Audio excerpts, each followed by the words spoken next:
from it all. Let me take you away from it all. It only takes a phone call. Call now. Hello. Hello.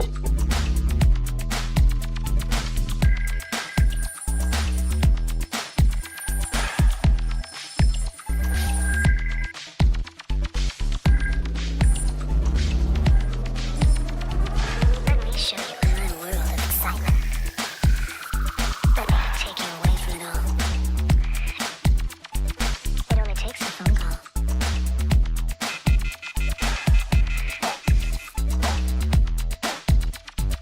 Let me take you away from it all.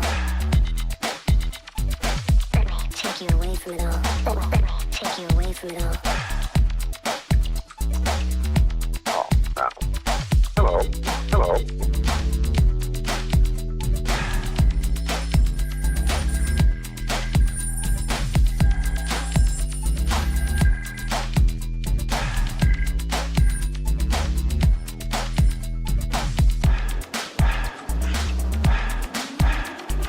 Let me show you another world of excitement. Let me take you away from it all. It only takes a phone call.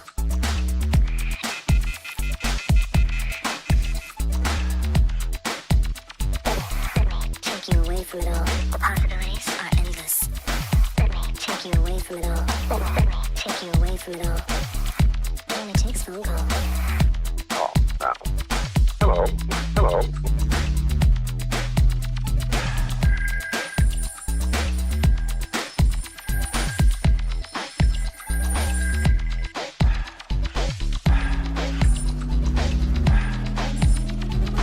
Let me show you another world of excitement. Let me take you away from it all. It only takes a phone call.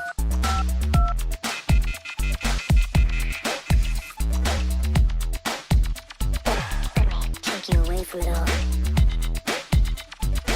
Let me take you away from it all. Let me take you away from it all.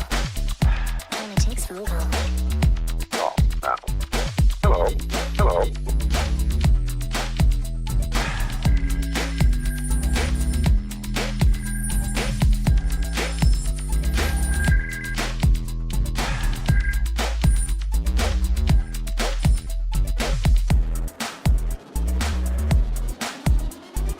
Let me show you another world of excitement. Let me take you away from it all. It only takes a phone call.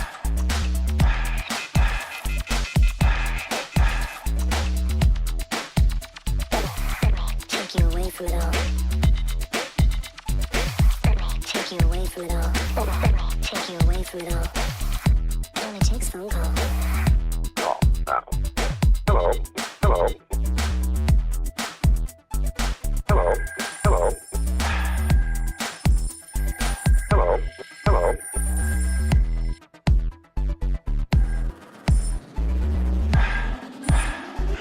Let me show you another world of excitement. Let me take you away from it all. It only takes a phone call.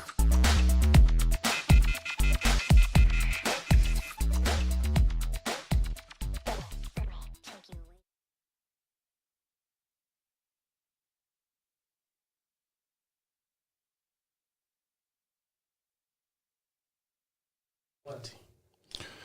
Welcome back, everyone, to Calls with the Wizard. And I believe this is episode 19. And before I introduce my very special guest, I want to be able to tell you guys that, first and foremost, I want to thank you guys for tuning in. Everybody on the live chat, everybody who's not on the live chat, everybody who liked, commented, subscribed, everybody who shared, everybody who's following us, who's not following us. It doesn't matter. You guys are still watching. So much love, much respect to all you guys. Other than that, once again, if you guys want to appear on Roadium Radio, submit your music. I have 3 things that I like to ask for you to submit: music, videos if you have any, and a short bio if you have one. Please submit that. Okay, to roadiumradio@gmail.com, roadiumradio@gmail.com, and somebody will get back to you via email. Okay, a lot of people still hit me up on the DM and still tell me, hey, did you read my email? I'm not going to be the one reading it. I'll tell you when I read it. Starting tomorrow, okay, which is Monday, I'll start reading emails. Usually it's one of my team members, but tomorrow I will have time and I will go through some emails. And even if I did book you, you're most likely not going to be able to be here to the end of December or the beginning of January, because that's how far I like to try to stay ahead and book. So other than that, you know what, if I have anything else to say, I will go ahead and say it during the show. But without further ado, please allow me to introduce my good friend, someone who's no stranger to this podcast, Ernie G, in the place to be from Proper Dos. Here I am. Ernie, first and foremost, I want to ask you, how are you doing on this weekend? Doing pretty good, Tony. I am A-OK. Okay, anything, any football games? Did you watch any football today? I'm going to tell you, I don't know if you knew this, but I don't watch no sports, bro. Okay. I'm not into sports. They don't pay me for that shit.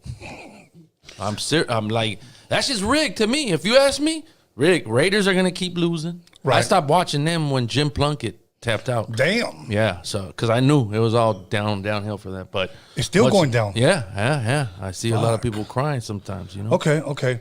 Now, let me ask you this, because I know you've been here. Well, you know what? That's one thing that I wanted to share with you. Okay, the very first time you were here was episode 4. Okay, and as far as Roadium Radio, we are at episode 280. Jeez. Okay, so that was October 2nd, 2019. Whoa. That was the first time you were here. And as a matter of fact, you know what was so dope? Because that was the first time I believe we hit 100 people on the live chat. Okay. So we hit 100. Yeah. Then you were here, episode 42. Okay, episode 42. That was March 15th, 2020. 2020. So 1 year later, yeah. Then you were episode 5 on Dining with the Wizard. That was September 11th, 2021. I need to get those numbers for the. Yeah. I should have played those for the billionaire. Yeah, for the lotto, huh? Yeah. Now let me ask you that. Is the lotto rigged, or do you think that's real? I mean, even if it's rigged, it looks like somebody's got to win it.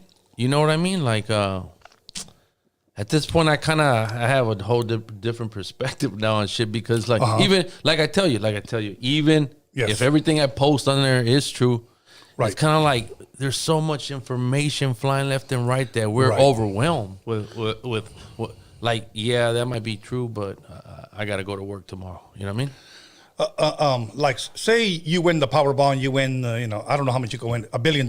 Yeah. How much does the government take? Well, I just realized, somebody told me, and correct me if I'm wrong, but they said that, say you want to have give me the lump sum, right? Right. I thought that was already taxed. They're like, nah, you get the lump sum, then you get taxed. I'm like, ain't that a bitch?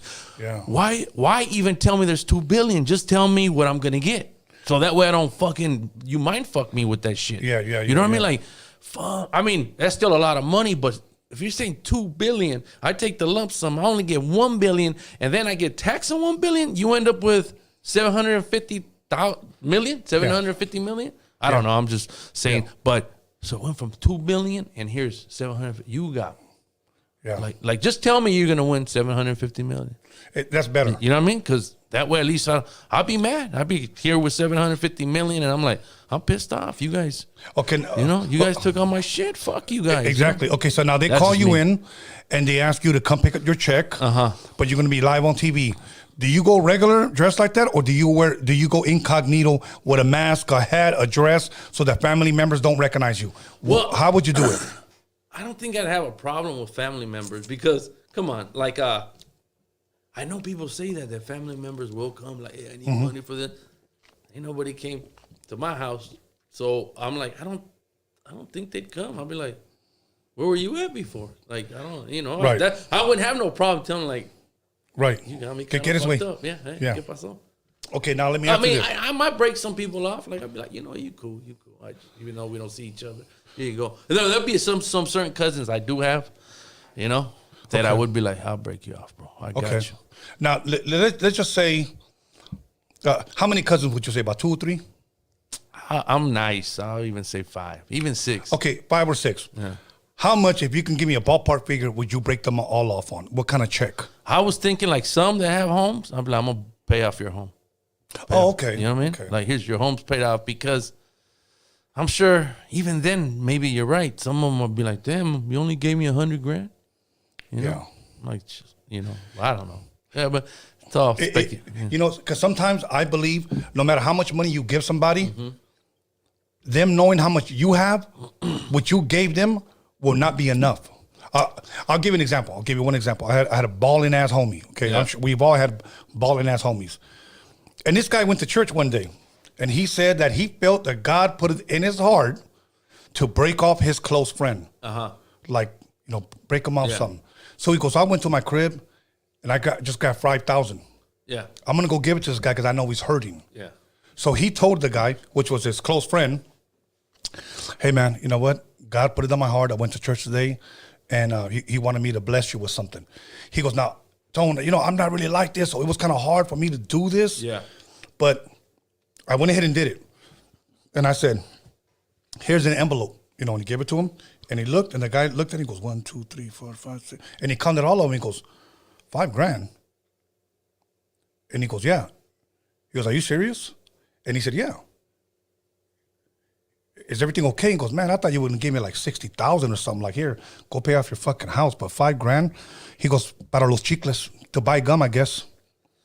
Yeah, I mean, then I mean, it depends what kind of person you are, but I just be quiet about it, and that's the last shit you ever did. Thank you. I mean, like, that's fine. Bro, but like, what kind of fucking, see, after he talked to him like a couple of days later, and he said, hey, man, I feel disrespected after I blessed you. And he said this, man, as much as money as you have, and all you're going to give me is $5,000. Yeah. I mean, even if you're doing what you're doing, like, it's still you risking your ass, you know? Yeah. So it's Ernie, does money make you happy? I don't think so, because I really don't care about it. Like, Okay. I mean, we need it. I'm not gonna say, but really, I never was like, oh, I'm gonna get, you know, I'm doing it for the bag. I don't do it for the bag, bro. No, you can't do it for the bag. I don't do it for the bag. I'm just blessed that bills paid, lights are on, and you know, like food on the table. Okay. And Now, that's it. Since the last time, so we're talking about the bag. Since the last time that you were here, what has Ernie G been working on? Because I know you'd been doing a hell of an engineering. I'm trying to, because Can you speak a little bit closer? I'm trying to do that, but man, you realize that even like engineering ain't no joke. You gotta either be gifted or exactly know what you're doing. Because I'm thinking like, oh, I'm gonna get it, and that's why I keep going back, because I'm like, nope. And I'll listen to some shit, not that I like, but whatever's popping, like whatever somebody did. So I'll listen to that and I'll compare it, and I'll be like, fuck yeah, it's loud enough, but it's the depth, and you know, like it gets deep. Like you listen to a song and you just like, I go back and I listen to like the old the Atomic Dogs, the old how they were mixed now, because we never knew. We just like the shit. We just like the shit. We like the shit, and we didn't know that it has to get mixed and mastered, and that's what makes it loud, you know. And you try to compete, and it's just a different sound, you know, and what equipment got used. So I'm chasing that, dude. But okay. Now, do you think you arrived in mixing, or do you have a far way to go? I'm fucking far. I'm a jack of all trades, master of none. Okay. Now, because I know you did a song, or should I say you engineered it? I don't know who did the production. Maybe you can help us out on it. But I know you did the mixing with Prayers and with Bozo. Correct? Oh yeah. Okay. Who produced that track? I don't know if Bozo usually grabs the beats. I don't know from who. Okay. And that's it. I recorded Prayer and I recorded Bozo, if I'm not mistaken. And that one, Prayer came down, and we didn't like the first mix, and the second one we kind of got it. It was nothing. Every song can be I'm sure you listen to your song and be like, oh, now I Always. like I listen to the album, like, but to the people that, I mean, it's like us listening to Dr. Dre, and Dr. Dre saying, man, I don't like those. I'm sure he likes them. Now he listens back to the first Chronic. I would have done all that over again. Yeah. Well, like, motherfucker, we're still playing catch up. Yeah, exactly. So, You know. Okay. How was it working with Prayers? Cool dude, man. Cool dude, you know. Just Yeah. vibing out. What I like was that you had the people in the studio, because that never really happens anymore. You know, you just kind of have Say that again. Yeah, that shit don't. The vibe is not there. Yeah. But when they're there, there's a vibe. You know, there's a vibe, and Yeah. you know, and that don't happen no more. Usually, like I'm gonna send you some beats. Yeah. I'm gonna send you some lyrics and put them together, and then I kind of got free will where I can kind of do what I want. But then sometimes they'll be like, no, I don't want that, and so it's cool back and forth on the phone. But that's how it is. That's how it is. I can't say back in the day because. I guess fuck back in the day, people don't give a fuck. People don't care. It's now. Whatever's happening right now. So yeah.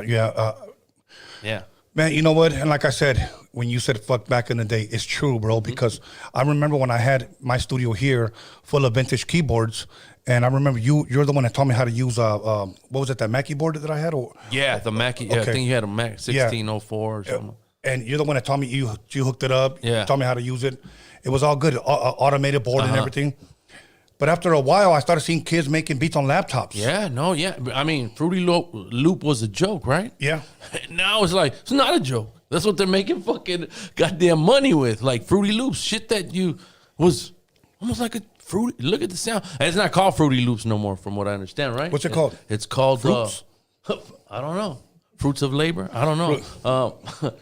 Booty Loops. No, it's called, what do they call it? FL Studio. Oh, it's Fruity Loops, but it's that's kind of like Studio. Kentucky Fried Chicken, KFC. Yeah, exactly. That's innovating. Yeah, it does have its sound. It has that sound that you're hearing. That's one thing I did notice. Like it has these motherfuckers. I remember if the 808 sounded shitty, we were like, dude, that shit's distorted. But that's the sound, That's what they want. So I'm like, Where do you see music going, bro? Do you see trap staying here? Or do you think it's like a crunk that it's in and it's out? I don't know, man. I don't know. I don't know. I'm just kind of sitting back and just it is. That's why I went more into engineering. I hardly don't even make beats because, like we were talking earlier, it's like, remember we used to look for records, find the sample, and now they already kind of did that, and they sell them to you in packs. Like, here's a bunch of them. We already looked through all the records. Here, just download it, and just like it's crazy. Okay, now these sample packs, are they the entire song, or is it a loop that they put together? It's a variation. It could be just a loop, because most of the shit you kind of hear a rap on, it sounds like it's a loop, like repeat. And your favorite producers that you think are making beats, they're really not making beats. They're just taking MIDI files. Listen to that. They taking MIDI files, like say Atomic Dog. Okay, somebody plays it, but he's not playing actually the instruments. He's just playing how it would be like. And then you should have the instruments and you change them. You put whatever you want, and all they do is drag them onto their whatever software they have, and then you hit a button and it's already synced up and everything's like, damn, bro, like it's almost like that's a cheat code if you ever had one. Yeah, bro. a cheat code. Yeah. A cheat code. I'm like, shit. Because when I first started doing interviews, I had an interview, I believe it was Unity Radio at Dash. At Dash. And this was all straight hip hop heads, okay? Yeah. And one guy asked me a question. I'll keep in mind, Ernie, I had just stopped working and got back, if you will, into the somewhat industry. Yeah. So I didn't know when he hit me with the question, what do you think about sample packs? I didn't know what that was. Sample packs, yeah. I was still learning what Spotify was. Yeah. Because I still bump CDs. So I was like, sample packs? And he goes, yeah, where people sample shit and then they just sell them to you. Yeah. And I'm thinking to myself, like, why would somebody... In my mind, I'm thinking to myself, why would a producer want that? Yeah. Because we're used to... Yeah, going through it, finding the obscure shit. Putting the needle, and then we're like, oh, shit, I hear that fucking snare. Yeah. Let me go ahead and sample and that. then truncate it and sharpen it up until it sounds how you want. And then you hear that, that's a fucking dope-ass fucking hi-hat. Let me get that shit. Yeah. Now we have fuck, that's a dope-ass kick. Yeah. Nice rock kick from a rock band. Boom, boom, boom. Yeah. Now we add an 808 together. Boom, boom. Yeah. You got to match them together. Boom, boom, boom. And you start building. So what you just did, that would be Tony A's sample pack. Now you're selling your sample pack. Whatever you did, like, and every like, all these cats have them now. Like, I don't know if some are more popular than others. Some, I think, would sell just because of the name. Like, say, the Alchemist, they got the sample packs. Jake one has his, and then they're creative. Like, I think he has like snare Jordans. That's his, like, his thing, like sample pack. So people do, but I even check him out sometimes. He'll say, look, and then he'll make a YouTube video and say, look, I did Rick Ross. This is my sample pack. So he correlates everything together. I'm like, I kind of get what they're doing. I'm like, it's a different time. So Yeah. So you know what I'm saying? I'm trying to understand the different time. Like I really, really am. But it's kind of like when Dre would tell me, you know, like I got this kick and a snare from the Big Payback from Roxanne Shante. Yeah. You know, produced by Marley Marl. Marley Marl. Not Molly Marl. That guy is out right now. Yeah, no, it's You know, Marley. Marley Marl. Yeah, Marley Marl. But it's funny how his name is Marley Marl, M-A-R-L. But we would always say Molly Marl. Marley Marl. Marley Marl. This new character just took the way we pronounce it, Molly Marl. Is that, yeah, see. They're even body names. Yeah. Well, I think it's such if anybody, Marley Marl was before the Dre's, and Yes. he was the first. Well, there was that Larry Smith, the guy that was, we didn't know at the time, Larry Smith, because now with YouTube, that's what I do like. I'm like, who was producing Curtis Blow? Who was producing Houdini? Who was producing the Fat Boys? We didn't know that. We just know that we were fans, like people are fans of like whatever, but. And there was this dude, Larry Smith. He was like the first I think he was one of the first hip hop producers. And then shit like that. You know who has a dope ass fucking interview right now, man? And if you guys are historians, like history of the hip hop culture that we love, just recently, Rick Rubin was on Joe Rogan. Oh, well, you must because I put those feeds on my shit. If anybody I got the pleasure of meeting that guy. You were telling me. Yeah. You were telling me. Yeah. And nobody knew who he was. I saw him one time. Yeah. And I was like, who in the fuck is this guy? Now, everybody uses the word GOAT freely. Of course. Of course. But if you guys want to know, and how can we explain? Has a GOAT? Yeah, who has a GOAT? Yeah, that guy's a GOAT. Yeah. Like Rick Rubin. Rick Rubin is the GOAT. No, when I say he has a GOAT, yeah, he has a real GOAT. Oh, it was a bison.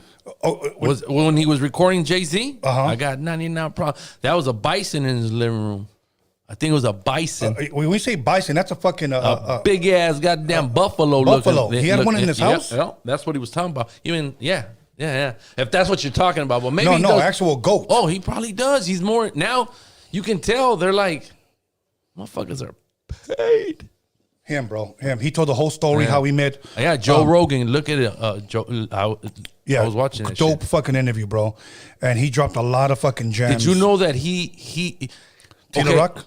Yeah, did you know that? I never knew that. Yeah. And I had that record. No, I didn't know that, but you had mentioned it to me. Yeah. And then he re-mentions that in the Joe Rogan. In the Joe Rogan. Yeah. And you know, that was like the first kind of like the Def Jam record and Tila Rock. And every time I used to like post something like if, you know, like if we're like, hey, the chemtrails, are those true or not? Like, I don't know. Is it true? I leave it up to you. You ever wonder where I get that from? Because I'll write that down. That's from Tila Rock.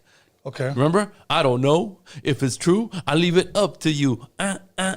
It's yours. It's yours. Yeah. That's right. So I'll take quotes from records. Like whenever I answer to somebody and they don't know what the fuck I'm talking about, it's because in my head is like a library of just fucking music. And people will be like, what's that? I'm like, bro, that's from like, you know, from old ass records it's that funny, just come to my head. You quote records, I quote movies. Yeah. See, I'll quote the records. Like, I'm not a verse guy. I'm a music guy. But some people I do quote, like, you know, Mantronics. Remember Mantronics? And people will never know that shit unless you were there.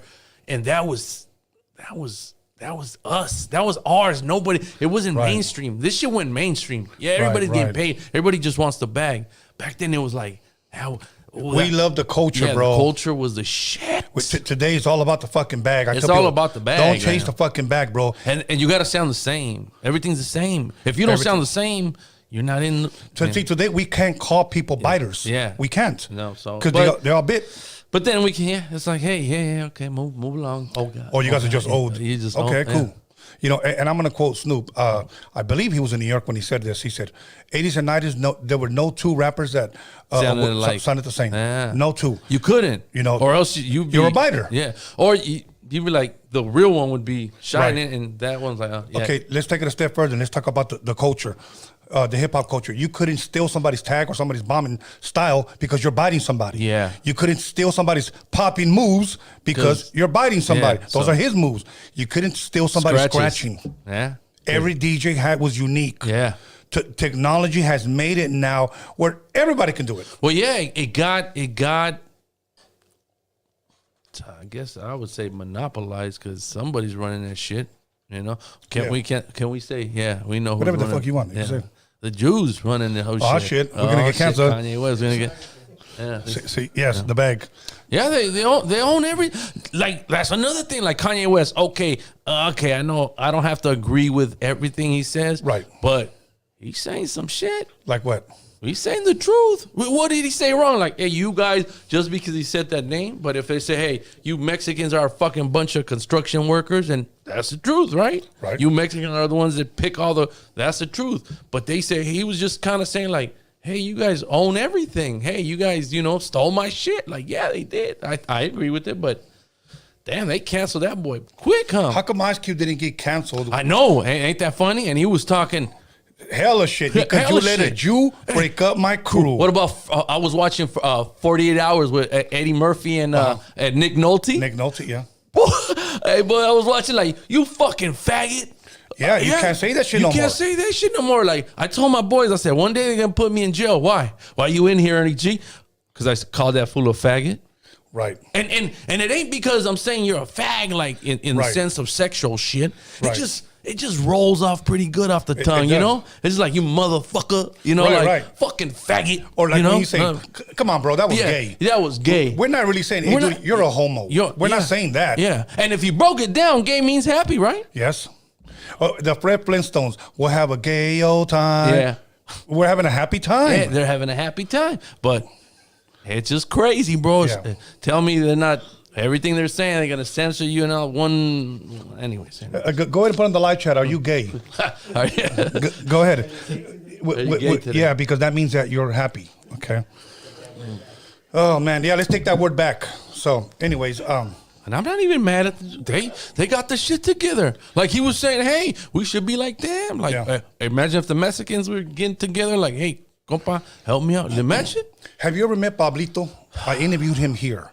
I think he's the one back in the days, hit a lick when he was over there That's by right. Koreatown or something. But I don't know if he would remember me. You know? But when Tony G and all them were doing stuff. Right. He was here and he did an interview. And I always told people, go listen to that interview. But you know what, people, this generation, who is he? I've never heard of him. Yeah. That's why you ought to go, bro. Yeah. You ought to go. Let me tell you why. He said this. Jerry Heller introduced me to his crew, a bunch of Jewish people. Yeah. Jerry told me, and I'm quoting Pablito, much love, much respect to Pablito if he's watching. Jerry told me, like, see that guy over there? Mm-hmm. I don't like that motherfucker. He said, I don't, but I got to work with him for at least 8 hours. But while I'm working with him, we're going to make this bag. Yeah. And then when we clock out, I don't have to see that motherfucker until tomorrow. Yeah. But when we come together, we're going to work. Yeah. Nosotros no tenemos esa mentalidad. We don't have that mentality, bro. No. You know what we do? Fuck it, man. Fuck Ernie. I'm going to sample that shit myself. Well, you know? Instead of, like, let's get the bag together. It's ego. It's ego. Yeah. Definitely the ego. I mean, ego could be good. Ego could be good, but when in those situations, it's bad. It's bad. Your ego, you know. I mean, I can't be a hypocrite. Like I had my own ego because I wanted to do this and do my own thing, but it wasn't because I wasn't willing to work with you. Because anybody that's ever said, "Hey, let's do some," I most likely I try to accommodate, and I do. Right. Okay. It's just everybody stays in their own lane. Nobody wants to, and it's not gonna work. And it's what it is. Let's talk a little bit about Chicano rap. And the reason why I want to bring this up is because let's just say, and I'm just using this as a springboard to dive into the topic. La Raza comes out 1990. Mm-hmm. Let's just say, for the sake of the conversation, that's when Chicano rap started. Yeah. Let's just say. We're in 2022, okay? How many years is that, okay? Now, think about this.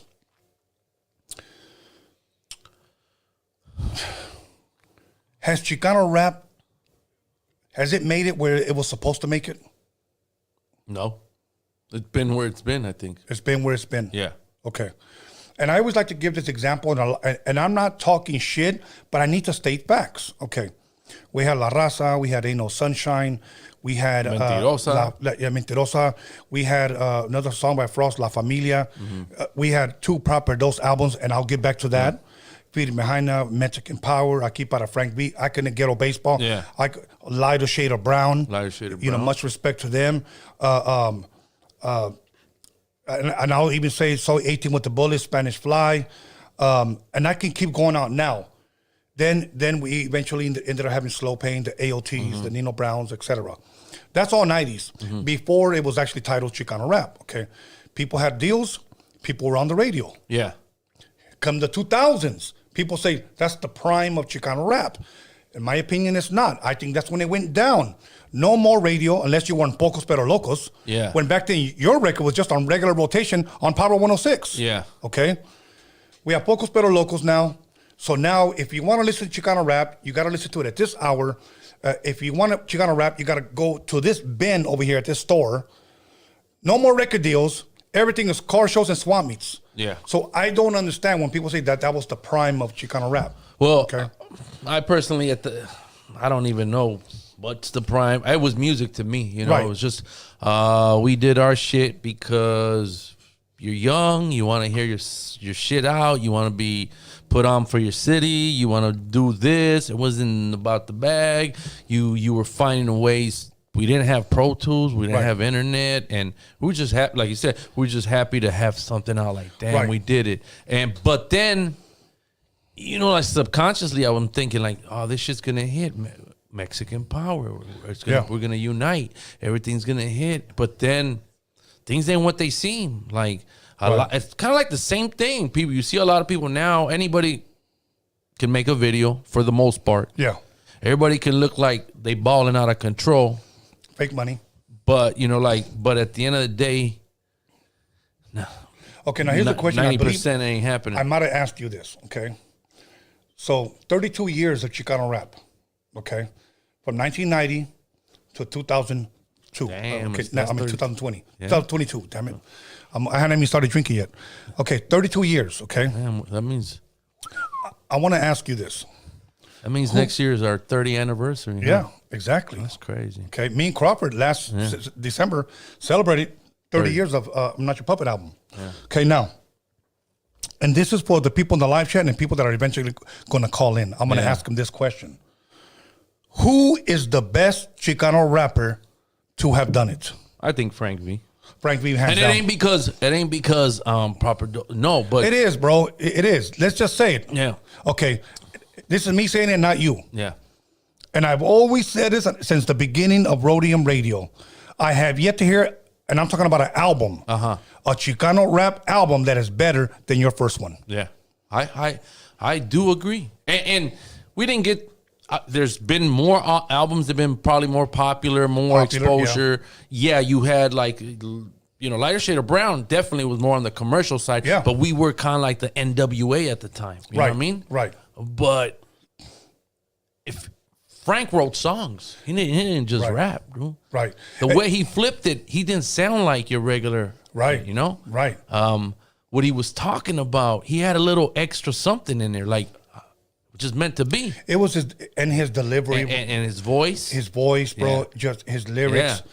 Frank could fucking write. And what I always say, Ernie, I'm going to say here in front of you, and if wherever Frank's at, I will say it to you too. If Frank could have just kept his head on straight, Frank and you could have been running this whole thing, bro. Yeah, I think That's so. it, period, bro. Yeah, because I can't. After that, I try to look for something else, and there was And I don't say that in any way, shape, or form to disrespect anyone. No. That's just my opinion. My opinion. So I just don't think lyrically, and that's what I'm saying, nobody could have fucked with Frank. Yeah. His songs, nobody could have fucked with Frank. Now, is there probably better rappers out there? Probably. Yeah. But I'm talking about songs. Yeah. An album. an album. That's what I'm talking about. And albums are not really being made anymore. I think hopefully it'll get back to that. You know how everything repeats? Hopefully it will, but it seems like that got lost. Yeah. So now everything's fast, Like even back in the days, I remember like, was there this many damn restaurant fast food chains back in the days? Like in the 80s? Probably not. You know, I don't remember going every fucking day out to eat. Maybe because I was broke and I didn't have no money. I was young, but same thing. It's just like everything's so fast. Like we just eat it, psh, shoot it out. Eat it, shit it out. Eat it, shit it out. Boom. Like you don't sit. I don't think you're like, man. I mean, we have this talk all the time. You know, like even like I can't say what's. Tell me, guys, what's the last song you guys been bumping on replay? Yeah, so I'm sure. Probably the young guys. Yeah, right. So that's what I'm saying. Eventually, when you guys call, let us know who you guys think. And this is not an argument. It's not a debate. In your opinion, it's just an opinion. It's just an opinion. Like honestly, yeah. Now, I do want to say though, in the '90s there were Chicano rappers out there from San Diego. I do have to say that because a lot of people, for some reason, think that I hate on San Diego. I've had so many rappers here from San Diego. I got love for my people in San Diego, but some people always say you never show San Diego any love. If I didn't show San Diego any love, I wouldn't have them here. Yeah, I've had a lot of people from San Diego here. I met Night Out, rest in peace, in 1994. You know, so I know he was out already. Yeah, you know, so there was rappers out there, and I think Shadow, came out in the late 90s, if I'm correct. Maybe I may have the year wrong, but you know, there was good music also coming out of San Diego. But I'm talking about as far as songs and as far as an album. And the thing was too that back then it wasn't like if somebody else was rapping in Rancho Cucamonga, it wasn't like there was an internet that we found out about him. If you didn't have no promotion or a little bit of like money to somehow make a cassette or show up at a show, you didn't. I'm sure not too many people knew about Proper Dose back in the days. Only like, you know, wherever we kind of tapped in, or maybe if you heard it, it was regional. You know what I'm saying? It wasn't like, shit, I think, you know, it wasn't like we were worldwide. Right. You know? Okay. Now, here's what we're going to do. We're going to, anything else you want to bring up? Because I would think I want to take it to the phone lines and give people an opportunity to call in and share who their favorite Chicano rapper is. Or unless you have a question for Ernie G. But I do want to knock something out first, because this will probably be one of the first questions that people ask. Ernie G, I got to put you on the spot. Where is Frank V? Have you seen him? Tell me, have you seen him? Honestly, it's to the point where like it's almost kind of like sus. Like, I don't know. I don't know if he's in jail, and if he is, we would have heard by now, or somebody would at least told you like, oh, he's in jail. Because before, when he was in jail, you would like, oh, he's in jail, or he got out. But you know, I don't know, man. Okay, I have no. I even called one of his brothers that I kind of had a contact with him, and he's like, they even don't talk. So it's like it's one of those situations. Okay, man. So just to ask some of the questions that they may possibly ask, so we don't waste time on those questions, is when is the last time you actually physically saw Frank V? Do you know how many years? Can you give me like a ballpark figure? Ballpark figure. And I'm going to be kind of like, I would say 5 years, but nah, it's more than that. Okay, more than that. And when is the last time you actually talked to him? Did you talk to him after you saw him at all? Like on the phone or anything? No, never. But I will say that I bumped into a friend of mine's or an acquaintance, and he swore that he saw him somewhere like over here at the, what is it, the Torrance Mall or whatever mall, not at Torrance, Hawthorne Mall, whatever, something like that, that he saw him and he was jumping into a car with some girl and he was gone. But they say, hey, what's up? And whatever, and like they knew each other. He's like, I saw him. I said, are you sure? He's like, yeah, sir. So he just probably doesn't want to be, I don't know. Okay, because I know there's a lot of labels like the Royalties, the Mr. D's, that he was signed to at one point. Yeah. I know he would be making contact with them. Yeah, I would think so. Now, if they haven't came out with anything new, the last that I heard that he was somewhere in Portland, Oregon. That's what I heard. Again, somebody sent me his mugshot supposedly when he was in jail. That was several years ago. That was the last I heard of him. So it's almost like he's missing in action, bro. Yeah, like he's really missing. Yeah. Like, and I know Frank. He wasn't into drugs, but I don't know lately. From the rumors, like the speed and shit or whatever, crack or whatever. If he got hooked on that shit, that's bad news, you know.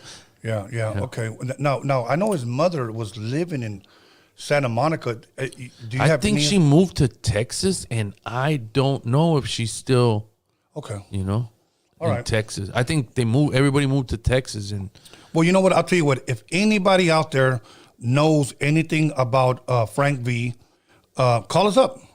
You know, call us up. So I'm going to go ahead and connect, Alex. Let me know. Norbert, can you go and get that for me, please? I'm going to sip on a michelada. Okay. And then we're going to go ahead and start taking phone calls.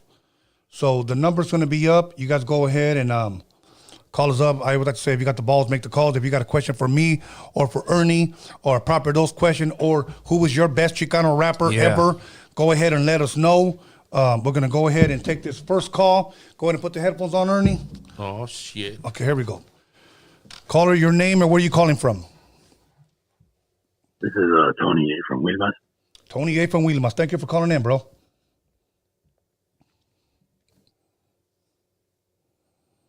Okay. Tony A., speak to me. And he hung up. Let's go. Caller, your name and where are you calling from?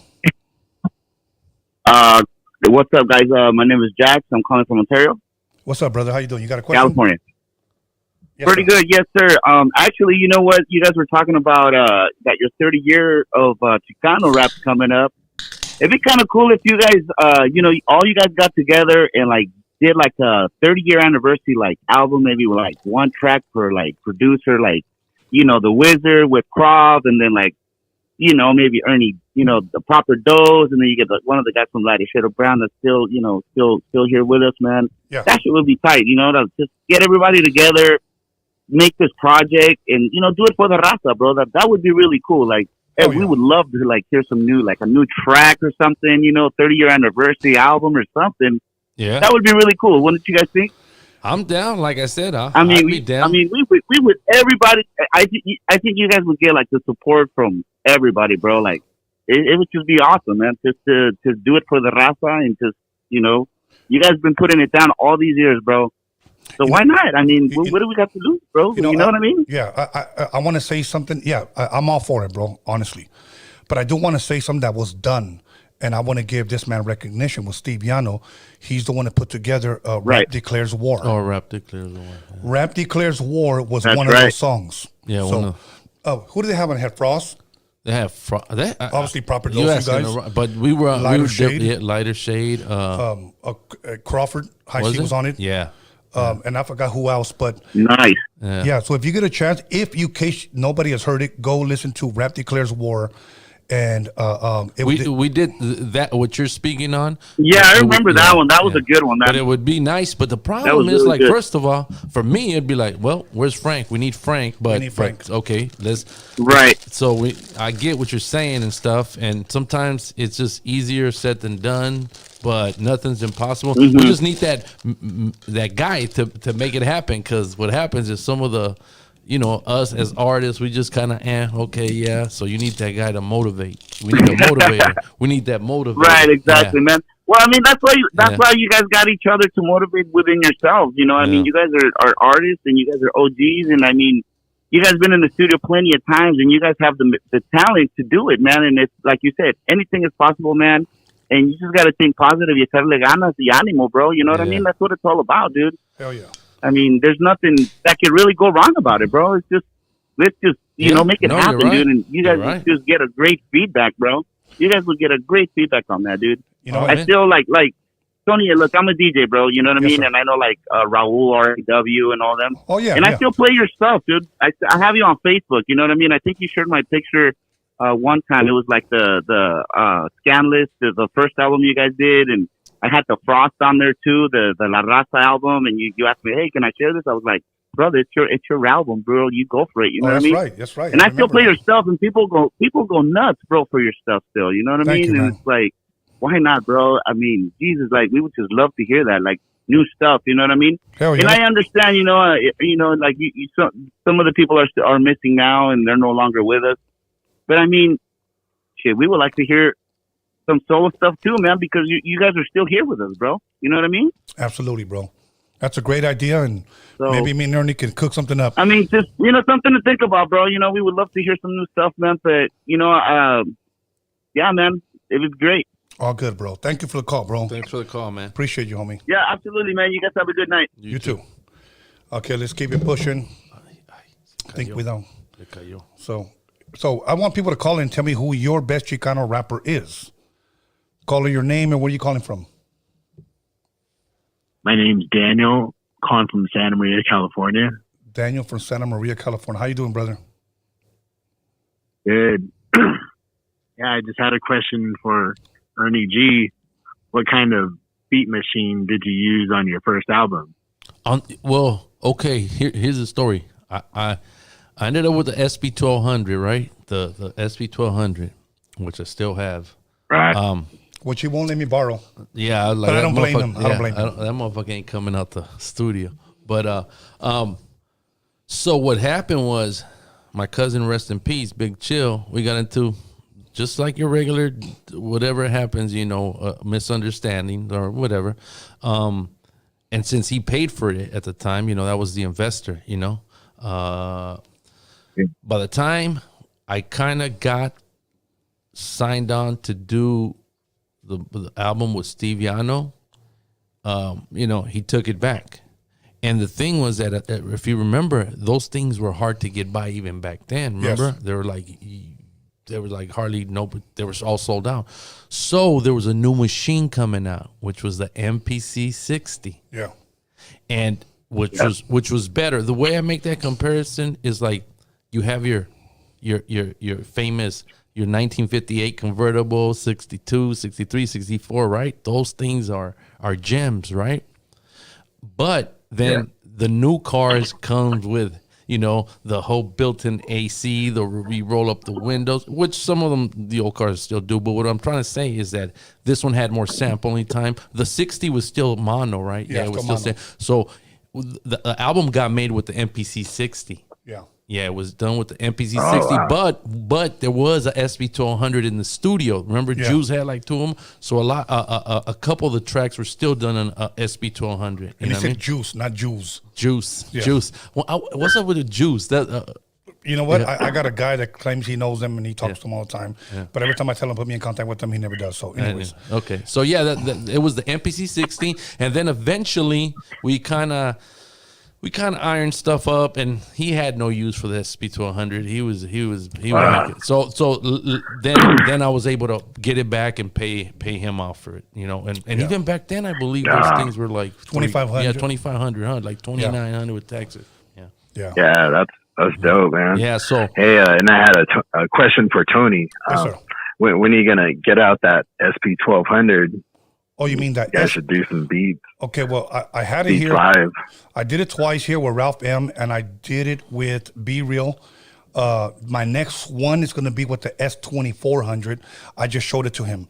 Wow. I got the new S2400 that I'm going to be showing off. That's like my baby right there, bro. So the next shit you're going to be seeing is that. So I'm a drum machine guy, so I had to those are always my favorite episodes for sure. All good. Yeah, all so good. we got to make some. So thank you, my brother. Appreciate the phone call, homie. Yeah, man. All right. You guys have a good night. You too. Okay, let's keep it pushing, everybody. We got like about 6 missed calls. Let's see. Call your name and where you calling from. Good night. What's up, fellas? It's the Snowman from the Harbor area. The Snowman from the Harbor area. What's up, brother? Nothing much, just tuning in. And my favorite Chicano artist, the one that would take me, back to those days on the block, was Flow Pain. Memory you know what I mean? His raps. Yeah. That's dope. That was my favorite Chicano artist. Much love, much respect to Slow Pain. A lot of people didn't know that I had him booked and he canceled, and then I rebooked him again, and he got a little sick, and then I didn't hear from him, and then he passed away. So that's crazy, man. But I couldn't wait, bro, because when we talked on the phone, like it sounded like he was having a good life. Like he was coaching, winning championships, and then unfortunately his wife had gotten sick, so he had to go get a job. And I don't know if that was putting pressure, or stress on his medical condition at the time. But yeah, man, Slow Pain, much love, much respect to him. We did a tribute for Slow Pain here. So, But Slow Pain's dope. He's probably the only Chicano rapper that ever said my name on a song. Okay. So much love to him. Was that it, Snowman? That's it. R.I.P. Slow Pain. Have a good night. Yes, sir. You too, bro. Thanks, man. Okay, let's keep it pushing. Call in and let us know who your favorite Chicano rapper is. I don't care if it's from back then or from now. You know, educate us. Okay, let's see. Call your name and where you calling from. That's the homie Kike from the city of Escondido. That's right, bro. You're always calling. That's a good thing, bro. ¿Cómo están ustedes? Good, bro. I'm just sipping on this michelada right here. To me, it's probably the best canned michelada, which is Sol. So I'm drinking this and taking a couple of shots with my boy right here. So, Hell yeah. you got a question, or you going to tell us who your favorite Chicano rapper is of all time? My favorite Chicano rapper of all time, who it's a three-way tie, dog, and it's the three fools from San Diego you had under, man. Okay. Little One, Shadow, and Night Owl. It's just, the way they flip it, and they can do it in English and Spanish también. Hey, you know what? Much respect, bro. Much love. I respect that, homie. At least you told us the truth. Yeah. I don't want somebody just to call and say, Frank B, because Ernie's here. No. Yeah, no. I'm not like, I don't get Yeah. I don't get hurt. Did you have a question for Ernie, or you just wanted to proclaim the three Chicano rappers? I got a question too, pero I also got one more artist too from like the new school también that I would even throw in the mix to give Shoot it. Put him up there quick. Misfit. Okay. Yeah, Misfit's dope, dog. Okay, what about Swifty Blue? Nah, I don't bump that shit, homie. I was just being sarcastic, bro. Anyways, go ahead. You got a question, carnal? Yeah, well, this is actually for both you guys, because you guys both like dabble with producing and everything. I don't know if you guys ever heard of DJ Battle Cat, the Gumbo Roots, some project he had like back in the 90s. I can't say I have. Are you talking about Battle Cat? It was, Battle Cat? yeah, DJ Battle Cat, yeah. Yeah. Well, I had Battle Cat here, but the Battle Roots or whatever you said sounds familiar, Oh, bro. it was called Gumbo. Gumbo como el caldo. See, okay, Gumbo, okay. No, bro, I don't. Gumbo Roots, yeah. I don't recall. Yeah, well, if you guys ever get a chance, man, give it a couple spins. But it was just pretty much like Battle Cat laid out the whole production on the project, and he just had a bunch of different dudes like doing different tracks. Okay, But it's cool. like it's very G-Funk heavy, and there's like there's everything from like storytelling to fucking shit to throw in your fucking ride and go cruise and all kinds of shit, bro. Yeah. Hell yeah. All So right. my question to you guys would be like, if you guys would ever do like a G-Funk album, you know what I mean, like, or production at that. Well, you know what? One thing that a lot of people, I don't know if I would call it G-Funk, I would call it funk, would be something to bump. Yeah. You were doing that back then already. Yeah, we were. But it was the time. It was the time. And then a lot of things were that. I mean, Stuart, you can't. I know. Where do you find? At Speaking the of time, Jews. when you have shit, you have good people around you, and what people don't understand, you can say, "Oh, my Theo plays bass. Oh, my Theo, this guy used to play bass, guitar, Everything, conga, bro. everything." And Everything. we didn't know how talented he was because it was kind of like the first and second guy we knew, right? So then when later I'm like, "Oh, I thought anybody that plays bass would just play like he does. Like, hey, I need you," and it's not, bro. You develop a workflow with these guys, and they know what you like. They understand what you're trying to say, because you got to understand we were 2021 and we're like, hey, do this right here. Boom, boom, boom, boom. And now it's like somebody coming up to me like, Ernie, I want you to go sample this. And because people have done it, I'm like, bro, man. Right. Yeah, it's just a lot of shit. No, this guy Stewart was very instrumental in our work, Yeah. bro. He did a lot of shit, and he wasn't raza either, bro. He was a white boy. Yeah, but he was very instrumental in what we call Chicano rap. So Yeah. So, anyways, and Dre had his own, like he had the Donovan, or was it Donovan who was playing the guitar and the bass, like on the first Straight Outta Compton. Stan the Guitar Man. Yeah, Stan the Guitar Man, like those guys. Yeah, he was our Stan the Guitar Man. Exactly. Yeah. He was our Stan the Guitar. Just like Robert Bacon was. Yeah, Robert Bacon for DJ Quick. Yeah, for Quick. So there's always people behind that never really get their flowers. They don't get their flowers, bro, and that's what you guys got to see. Yeah. So, thank you, bro. I appreciate you calling in. Yeah, thanks for the history. Thanks, man. Yeah, you guys have a good one, man. Gracias. You too. Okay, let's keep it pushing. Call in and give us your best Chicano rapper or best Chicana rapper. Yeah. Okay. Call your name and where you calling from.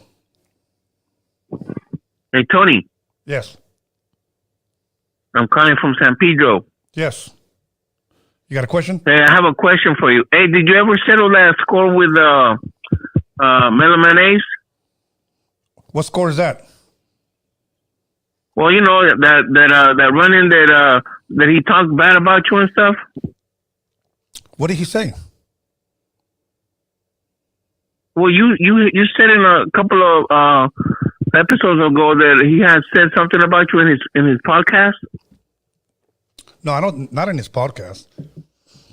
He had called somebody and told them something about me, and they recorded him, and they sent it to me. So I sent it to him. Right, and I remember you saying that you were gonna see him at an event or something, or you want to talk to him about it. Yeah. I haven't talked to him yet. Oh, okay. So you didn't. Okay. All right. I just wanted to clear that up. Okay. Okay. Thank you, Tony. That was it. Who's your favorite Chicano rapper? My favorite Chicano rapper, Frank V. Oh shit, Frank V. There it is. There. One for Frank V. Mine's two. All right, bro. Hey, I appreciate you asking that Yeah. question, man. Okay. Gracias. Okay, bro. Oh, wait. Yeah. Haven't settled the score yet. Excuse me. Okay. Caller, your name and where you calling from? Hey, what's up, Wizard? This is Duke from North Hollywood. What's up, my brother? Duke, ¿cómo estás, bro? Everything good? Yeah, it's all good. Well, one thing I want to say is I think Frank V's in jail, man. Okay. I hope don't so. think- At least he's in somewhere safe, you know. Yeah. Well, I don't, you know what I mean? Yeah. Yeah, you know, I think if he was just out doing dope, he'd show up somewhere. Somewhere. I believe that, Yeah. too. You know, Or even if he wasn't, he'd at You least know, show I up don't- somewhere. Yeah. yeah, he'd still be, you know, he was on Facebook not too long Yeah. ago. He'd show up, and believe it or not, he messaged me on Facebook like 2 years, or he liked something on my Facebook post, and we were friends. I was like, wow, this dude just liked my stuff. I messaged him because I rap, and I was like, let's do a song, but he don't hit me back. But he liked one of my posts like maybe 2 years ago. I know that sounds lame, but Yeah. I don't know. I don't even think it was that long. But sometimes I think he said somebody he hasn't else. heard from him. Yeah. Sometimes you got to be careful because I don't think it was Frank V. Somebody else was running the account. That's what I heard too, Yeah. bro. I heard that somebody on Facebook was running his account because somebody has screenshotted and sent it to my phone that they put up a picture of him and he put, "I'm back, motherfuckers." You know? Yeah. And I looked at it and I was like, I don't know, bro. Yeah. Usually Frank V. I know him. He's witty. He's witty with his words. He would always post something. He would quote raps and if you follow his old patterns, he would show. And this time it wasn't like that. Right. So, Right. Unless it was something else. Yeah. So yeah, you can't Yeah, believe so everything. I don't know. I heard Kid Frost on one of his Instagram lives said that Frank V's in jail in Oregon or Portland or something like that. Yeah, he probably got the So- same picture that everybody else got, but I don't think he's been in there because that thing was for some minor stuff. Well, you Yeah, know, it's the same mugshot that was going around. Nobody really knows, and that's the thing. mystery, bro. That's the mystery. We all just guess and say, "Hey, I heard this, I heard that." One of the last ones that I heard that somebody said that they saw him in the streets of Portland, Oregon, digging through the trash cans. That's what somebody said they saw him. Yeah. So you know, So pretty soon they're gonna say they saw him with walking chupacabras. So I anyway, think he's going to show up. I Hopefully. don't know when, but he'll show up. yeah, all when it's good, bro. time. Thank you. I have a couple more comments just real quick. Okay. Go for A it. question. And I don't mean to put you guys on the spot because you don't have to answer this if you don't want, but do you think Cypress Hill is Chicano rap, that they're not Mexican, they're like Cubans? Yeah, but they've been around this culture for so damn long that Yeah. that you kind of embrace it, and they are. Well, you know, okay. I know they're from. I know Muggs is Italian. Yeah. Sendog is Cuban. Yeah. And Be Real is half Mexican and half Cuban. Mm-hmm. So, but as far as their style of music, I would like to say it is more of an East Coast feel. Yeah. And I wouldn't put it under the umbrella of Chicano rap, but because they are raza, we embrace them. Yeah, that's exactly what it is. I mean, Yeah. I don't. That's why I don't really even trip out on the whole Chicano rap. Yeah. But I get what you're saying. But we claim them as Yeah, of course. as our own. You know, what I mean? and I'm going to say this because Okay, I follow Be Real. I talk to Be Real. You know, I could text him and he could text me. He could call me, whatever. Yeah. We're good like that. And I don't say this as a put down. I'm actually saying this because I'm proud of these guys. Ain't no Chicano rappers doing shows like Cypress Hill, Yeah, bro. no, never. If you ever said who Chicano rap, now don't get me wrong. I know there's people that made a lot of money from Chicano rap. Yes. They made money. Right. But like if you're trying to achieve like the status of a Cypress Hill, Right. I don't think it's happened. And let's not forget Bobo, Puerto Riqueño, también, yeah. you know, so I can't forget him. I had him here as well.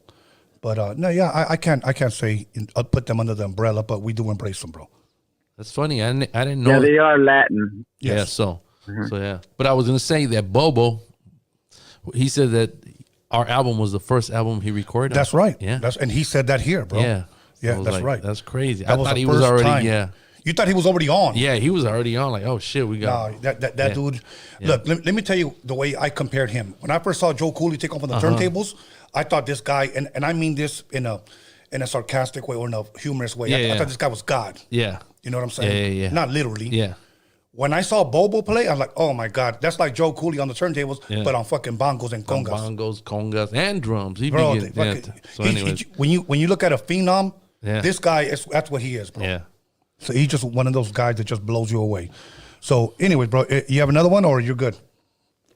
Just last thing is my top Chicano rappers will be Lil Rob, SPM, and Frank V. Okay. Cool, man. Cool. You know, what do you guys think about SPM, real quick? Well, you know what? I wanted to ask you something because right now that's what's trending again.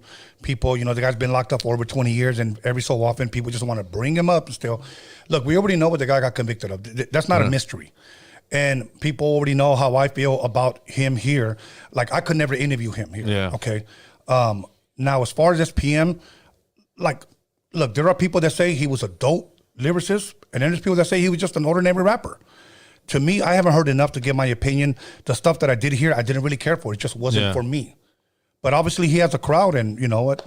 But you know, let me ask you this: whenever you mention that you like SPM, do you ever get any backlash? Well, this is my thing. I think he received too harsh a punishment because even murderers only received 25 years. You know, he received 46 years for whatever his crime was, but he didn't kill anybody.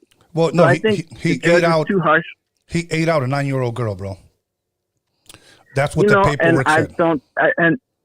And I think he deserves to be where he's at. Right. But how much is enough? You know, should we crucify him? I think you know, 25 years is enough. He didn't kill anyone, and what he did was wrong. I don't condone it. I think it's sick if it's true, but you know, we all ask for forgiveness. Right. At the end of the day, you know, that he is without sin cast the first stone. Right. You know, we all have sinned. I don't think anybody here is perfect. There's a lot of things, but I'm not saying, you know, I do think some sins are worse than others. You know, my cousin was killed, and the guy who killed him did 25 years, and he's out now. You know, my cousin's gone. I can't call my cousin. I can't. So here's SPM. He's dead about 20-something years. You know, he served his debt to society. I think it's between him and God now. Right. You know what I mean? If he does it again, then throw him in for life. But I think he deserves a second chance. I think, you know, there's worse things he could have did. Right. And not that that's good, but I do think, you know, hey, he served his debt to society. He's a great artist. And I was living in Texas when he was coming out, and he did a lot of good things for us. He gave us pride. He gave us a show to go to. He put us on, man, and he ran Texas. And I know you say you haven't heard of him, but I like his music, man, and I know his lyrics word for word. And I was caught off guard when they threw that allegation on him. I heard it was for money and this and this and that. I know he got some girl pregnant. I don't know the details. Right. But I don't really care because, you know, to be honest, Tony, they said some bad things about you, man. I don't care about none of that because I know from what I know from you, you're a good dude. I'm not going to ask you about none of that stuff because that's irrelevant to me. Whatever happened with SPM, I don't know. I don't really need to know, but let's make a song. Let's do some beats and put it on the radio and go live your life. I don't want to know what you do behind your closed doors. I hope it's all, you know, within God's laws, that you're not doing nasty stuff, but that's your personal business. Okay. But I wish him well. I wish him well. Okay, well, let me say this. The difference between me and him is a world of a difference. Somebody made a YouTube video and talked about me, and that was it. And I took this person to court, and I won my case. And I was acquitted, and this person was caught lying by unanimously by a jury of 12. She was found guilty of defamation. So it was all a lie. I'd never been booked. I'd never been arrested. There's no mugshot out there about me. It was just a lie. So I really don't care what people say about me because I've never missed a show. I'm still here. But now, listen, I don't want to make it too long about SPM. The only thing is that not everybody has your heart, bro. Not everybody has your heart, and he's going to have to understand that when he gets out there is going to be some people that embrace him and some people that are not. And the sad thing is that he has to live with that for the rest of his life. That's something he has to live with.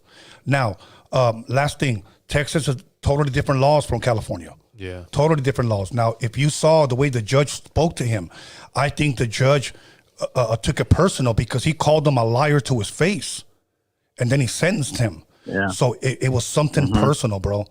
So, you know, and you know, people can look it up because it's up there the way the judge spoke to him, you know, and it was kind of like scolding him. So, but anyways, bro, listen, bro, you know, I don't want to talk too much about it. It is what it is. Yeah, because so many people are out there already making so many videos about that. I don't like to entertain that, bro.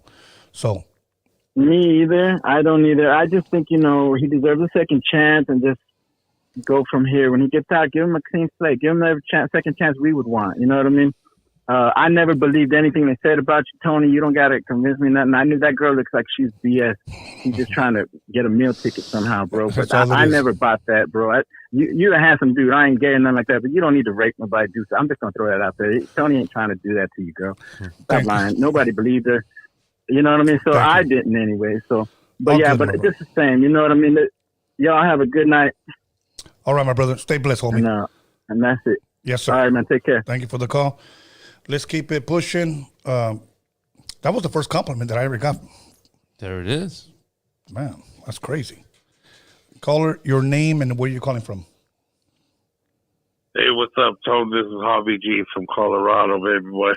Hobby G, what's wrong? Hey, you man. sound sad, bro. Are you still unbagging? Oh, you sound like you've been drinking. Yeah, it sounds like you've been drinking. Yeah.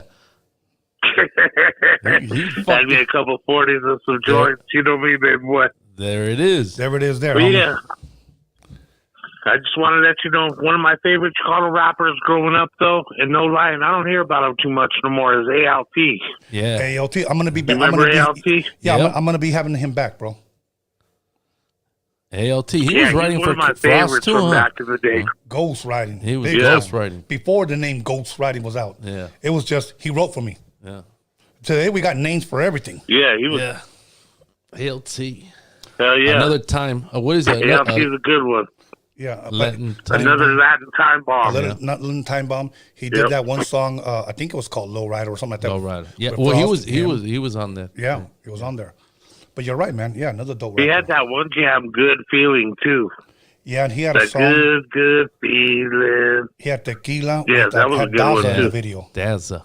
Yeah. Daza effects. Hey, you know what? How is the weather out there in Colorado right now, bro? Is it snowing yet? Is it cold or what is it?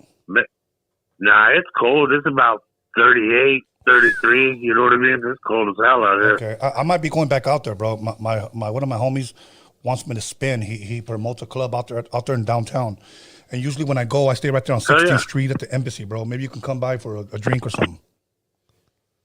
Hell yeah, hit me up, brother. Or I'll hit you. I'll stay in touch. All good, bro. You stay blessed, homie. Hey, word up to Ernie G right there in Proper Those. Love you guys. Hey, Thanks, stay man. up, buddy. Appreciate you. Yes, sir. Stay up. Okay, let's keep it pushing. I like these calls. Okay, let's go. Those are coming from your phone? Neta from the yeah, but from the fucking app. Caller, your name or where you calling from? That's crazy.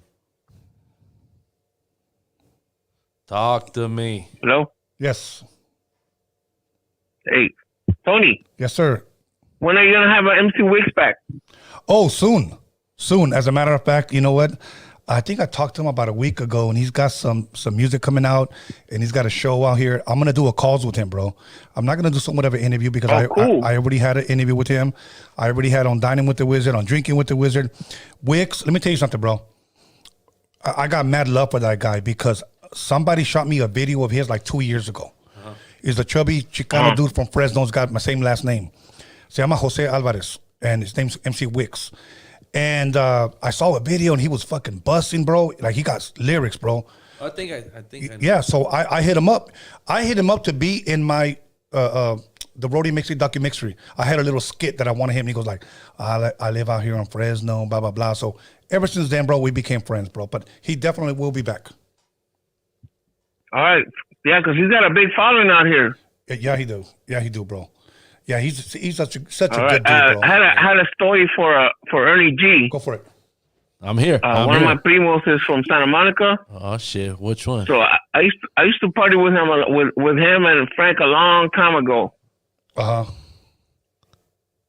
You know, I'm about to be 50, okay. But you know, Join the club. I used to cruise Hollywood Boulevard and the Valley and stuff, bumping Papa Dose, man. I was one of your first supporters. Hey, because our friend used to bump, he used to let us listen to the music before it even came out. Hey, let me ask you a question, bro. Favorite Proper Dose song? Favorite, if you have one. Favorite Proper Dose? Yeah. I mean, aside from Mexican Power, the one with the Ghetto Baseball. Yeah, Ghetto Baseball. Yeah. Okay, I have two songs. Believe it or not, Aquí para Frank V and Hard Times. Hard Times. Hard Times. Yeah. Hard Times is good. A lot of people don't ever talk about motherfucking Mexican. Yeah, motherfucking Mexican, bro. So that's another good one. That was the intro, right? Yeah, that was the intro. Hell yeah. Yeah. All right, Tony. I'm a long time listener, first time caller, and I just want to say I'm glad the Cowgirls lost today. Hell yeah, they deserve to lose, bro. They were getting tired. No, look, bro. I'm a realist when it comes to my sports. Like, yeah, we lost, but I always say this, and this is no excuse. Rodgers always plays us good, bro. Always plays us good, and right. I know he wanted to stick it to his old coach, and I know his old coach wanted to stick it to him. But you know what? When you're also getting bogus calls, and I'm not gonna make no excuses. We lost. That's it. So, yeah. Right. Hey, so Tony. Yeah. So, speaking of sports, do you think we should trade LeBron? No. I think right now that if we trade LeBron, we would lose all of our fan base, and I'm gonna tell you why. People go there to see LeBron. To me, really? You think so? I believe so, bro. Who else is the star of the Lakers right now? Well, you know what? Honestly, I'm a long time Laker follower and stuff, but ever since he tried to fill in Kobe's shoes, it's like I think that's the reception a lot of hardcore Laker fans get. Yeah. That he's trying too hard to fill in Kobe's shoes and spotlight, then he will never be able to do that. And you're absolutely right. You are absolutely right. But I do believe that if we get him, we don't have anybody else, bro. Get rid of Westbrook. No, honestly. But we could trade him for like a young squad. You're right. But we don't call them shots. Didn't they trade the shooters, the three, and the defenders because of him? Yeah. Bro, we can go back and forth, bro. We're not getting rid of LeBron. He got one more year. Ya estuvo, carnal. We're going to enjoy this ride. So, don't tell me you're a Raiders fan. He's not sticking on because he plays basketball with his damn kid, man. Well, it's all good. We'll go together. So, we'll go to the game, bro. Good. Don't worry about it.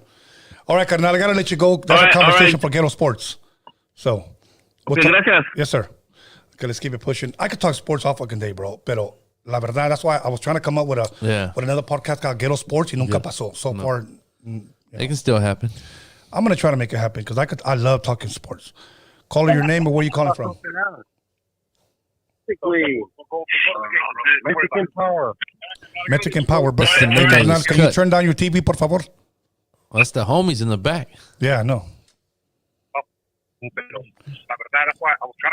Sí, se me hace que es la tele. Hello? Hello? Yes, sir. Much better. Norbert, can you open up that door? It's hot in this motherfucker.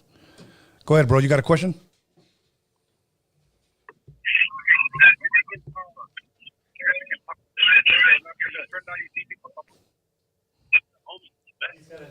Hello? Hey, Tony. You got a delay. Yeah, bro. Speak into the... Don't look at the TV. Just talk to us. Go ahead. Are you on the party line? Sounds like a party line over there. One guy per phone. Okay, call back, bro, because honestly, Yeah, I can't you keep can't telling hear it. Yeah, it sounds like he's drowning, huh? Like when you call, underwater. don't look at your TV thinking that there's always a little like a 10-second delay. So give us turn down your TV and then talk to us. Or YouTube or whatever. Call her your name and where you calling from.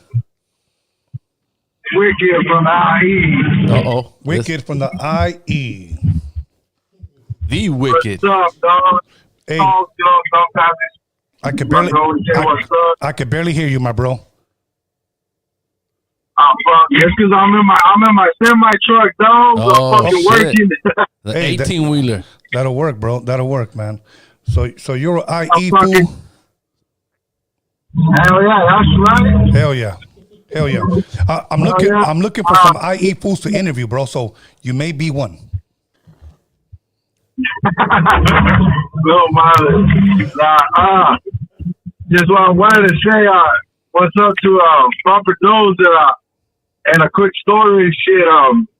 I used to fucking G-ride my sister's fucking car to go see my girl in Orange County, you know, and I used to always bump the fucking the song Something to Bump With and fucking take off. Hell yeah. That's the jam. It was a 45 fucking minute drive. I'm making it in 30 minutes, bro. Man, good looking out. That shit made you feel good, huh? Made that ride pleasurable. Yeah. Like, hell yeah. Yeah. I remember cruising in Bristol over there in Orange County. That shit was the shit. Yeah. Orange County had much love for us, man. I love Orange County. My first baby mama from Orange County. Damn. I got a shout out. Shout out. I didn't know the mess I got into. But anyways. You still there, Carnal? You need you guys take care, man. Okay, thank you, bro. All right, man. Appreciate it, Keep homie. on trucking. Keep on trucking. Yeah. That's who got YouTube in the truck? I think that's where they got that from the trucks. Yeah, keep on trucking. Shout outs to all my truckers out there. Let's see. Caller, your name and where you calling from? Hey, this is Shazzy from Houston, Texas. I knew it, Shazzy. I saved your number. I'm just playing. Woo, woo. Oh, that's crazy. Okay. So, now see, I would have said Be Real, but y'all do not consider Be Real a Chicano rapper, but to me, the best to ever do it is Be Real. If we had to say Chicano, and I'm only saying this because of the level of popularity that he got, yes, it would probably have to be Little Rock. Okay. Yeah, for sure. No, he definitely popular. Yeah. I can't say we were popular. You know what? And he's still out there winning, bro. Yeah, he's still out there winning, bro. He's still out there winning. And you know exactly. what? Like he's much love to him. still Much out there. respect. He's Yeah. doing, Still out there doing shows and people still still out love there. him. He's doing plenty of shows. That's one guy really quick before you get to your question. That's one guy that I could say is doing it right, bro, with his career. Yeah. So. Yeah, if the longevity. Yes. Yeah. You know, still. Go ahead, Shazzy. Okay. So I know you didn't want to address the SPM thing, and this is probably the only time that I'll ever address it on your show. Yes. I just wanted to address that last caller who said what he had to say about SPM. Yes. Now, I'm saying it as somebody who is not Braga or somebody who is a Houstonian. The problem in this city and in this state with SPM is an issue of blind loyalty. The fact of the matter is the black community dominates the hip hop scene here in Texas. So in my opinion, I feel like a lot of Raza here in Texas, particularly in Houston, they like to look past the things that SPM has done because it's better for us to have somebody who almost made it than to have no one. And I mean that with all sincerity. I have had conversations with people in this city who will argue day and night, yeah, he did X, Y, and Z, but he helped people out with this, that, and the third. Well, are you just going to allow somebody to go and mess up your kids just because he helped you out with this, that, and the third? I damn sure wouldn't. So that's actually one of the big issues in the city. It's one of the reasons why when it comes to SPM, I don't really talk to too many people in Houston about it, especially when I'm dealing with a Texas Mexican because it's a problem. Yes. That's really all that I can say about it. it's very ridiculous to me. And this thing with us and our loyalty to STM, I think it's the number one thing that's holding back Texas Raza. We are so much more than STM. I don't like the fact that he has come to define the city. I think it's straight bullshit that he has. We have a whole lot more going on. You should not be supporting someone who did these crimes. And first of all, to that other last caller, there were a lot of other crimes that man committed. Yes. Despite what he was accused of. And if you really are from Texas, you should know the way our laws are in this state. He did not just get a sentence like that out of nowhere just because people don't want to forgive. That motherfucker deserves everything that he got. Okay, at this point, I kind of have to get off the phone because it's not in my nature to be cussing, but... I understand, Shazzy. Yeah. You just speaking from the heart?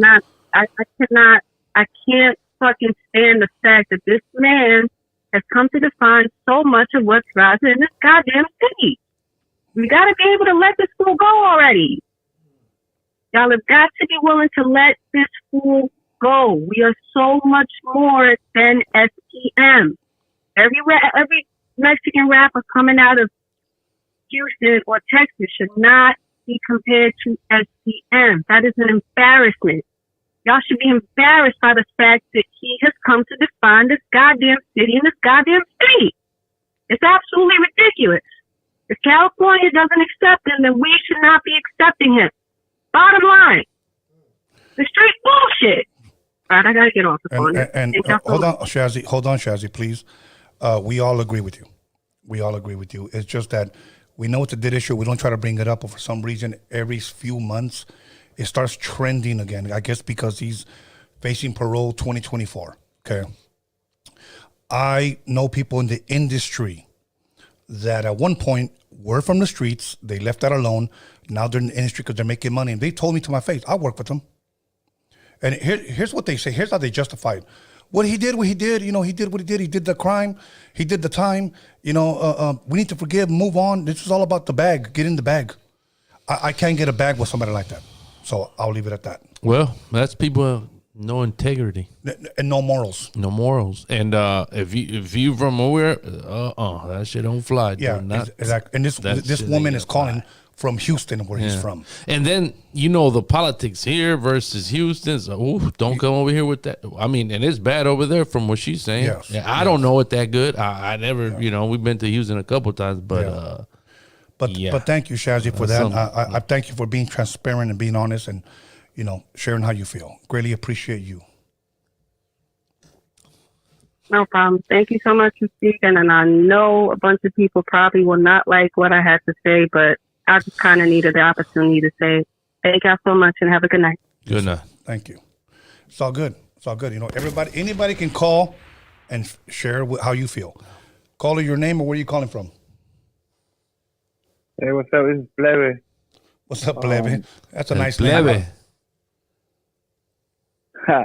Plebe Jones in the house. Now, serio puedo, one of my favorite rappers, Sardino from back in the day. Okay.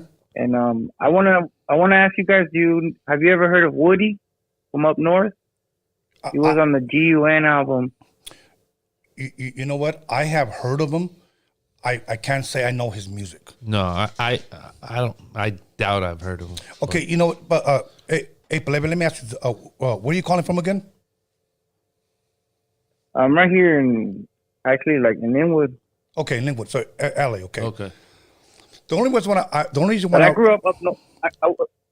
Go ahead. I grew up up north. I would come back and forth. Yeah, I have family in Sacramento. Yeah. So that's how I got introduced to Sardino back in the day. Yeah. You know, and I'm glad you're being honest and sharing that you liked Sardino / Darkroom Familia Woody. Because I've interviewed a lot of Chicano / Sureño rappers. Off camera, you know who they told me they grew up listening to? Sardino. But on camera... Sardino was hard. Yeah. Okay. On camera, I don't bump Norteño rap. Oh, okay. That's what I'm saying, bro. I heard of the name. Yeah. But... that's as far as it goes, I guess. That's as far as it went. But because back then, you know, it's that whole ego shit too. It's and true. it wasn't even like personally. because we did a lot of shows. You guys did a lot of shows up north. Me too, bro. There is good money. Yeah, I remember that. Hey, if anybody knows this, look this guy up. Vincent Jackson. I remember Vincent Jackson. It's like a Mexican dude, almost like a drug lord, bro. We were on boats. We were shit. Yeah, bro. But somebody somewhere had told me that fool finally got caught by the FBI and is doing like life and shit. Damn. I'm like, I always wonder what happened to that dude. Oh, remember Frank V's Cadillac? Yeah, the blue one. Mm-hmm. He got it from him. Okay, let me ask. Anyways, I think you can Google that Vincent, and I remember it was like Vincent Jackson, Vicente Jackson. Okay, now I'm gonna ask you a question. When you and Frank would go up north, ever face any hostility? Never, bro, never. But you know what? It's how you act, bro. I think people understand that. Right. We don't come. At least me. Right. It's all love, like bro. It's all it like was me and High C. Yeah. Okay. We ran into a gang of norteños out there. Yeah. Only one time I got a little like. Yeah. It was me and like 15 guys, you know. But I gave them all tickets, so it kind of like they kind of gave me a pass. Yeah. Pero it's always been love, bro. And you guys going up there, they showed you guys love because you guys went up there with that Mexican power, which bro, is which is almost like unity. Listen to Mexican power. Just listen to it. So listen to it. That's what I tell a lot of these rappers today. Would you ever do a show up north? Fuck no, never, bro. There's a lot of money up there, bro. You can't mix. It's a different vibe too, it is. and I think hopefully now it seems like I won't say it's all kumbaya, but right. But it's getting a little bit better. Like it was good when we were there, bro. Yeah, it was cool. We used to, bro. Let me tell you something. I used to love going up there, simply because all of our shows were always fucking packed. Yeah. They were always packed, bro. So I don't have a problem going up there. So thank you for calling and sharing that, bro. Thank you, bro. Yeah, shout out to Sir Dino and anybody want to listen to Brown Persuasion, go cruising on a Sunday. That's a jam right there. Check it out. All right. How you like me now? Okay, let's go. Hey, you know it's a trip? I'm listening to the mic, I'm listening to the thing. I'm like, I think you need a couple acoustic panels here and shit. Like that's what that's how my ears are kind of like. Caller, your name or where you calling from? Simply because all of our shows. Hello? Okay. What happened? I guess he didn't turn on. Please turn on your TV, you guys, because you guys can't hear me. Okay, here we go, right here. Let's see. Caller, your name or where you calling from? Hey, what's up, Tony? This is Richard from Long Beach. What's up, my brother from Long Beach? From the Harbor area. What's good? Hey, what's up?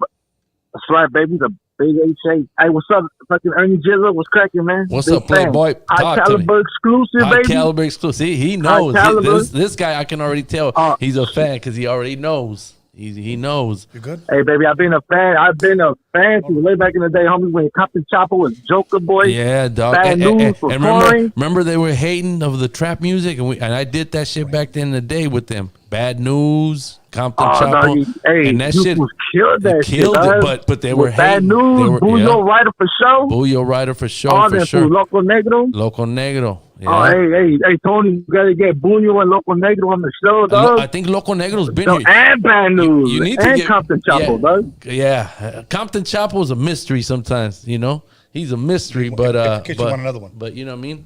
Okay. My other nephew, Charlie Stone.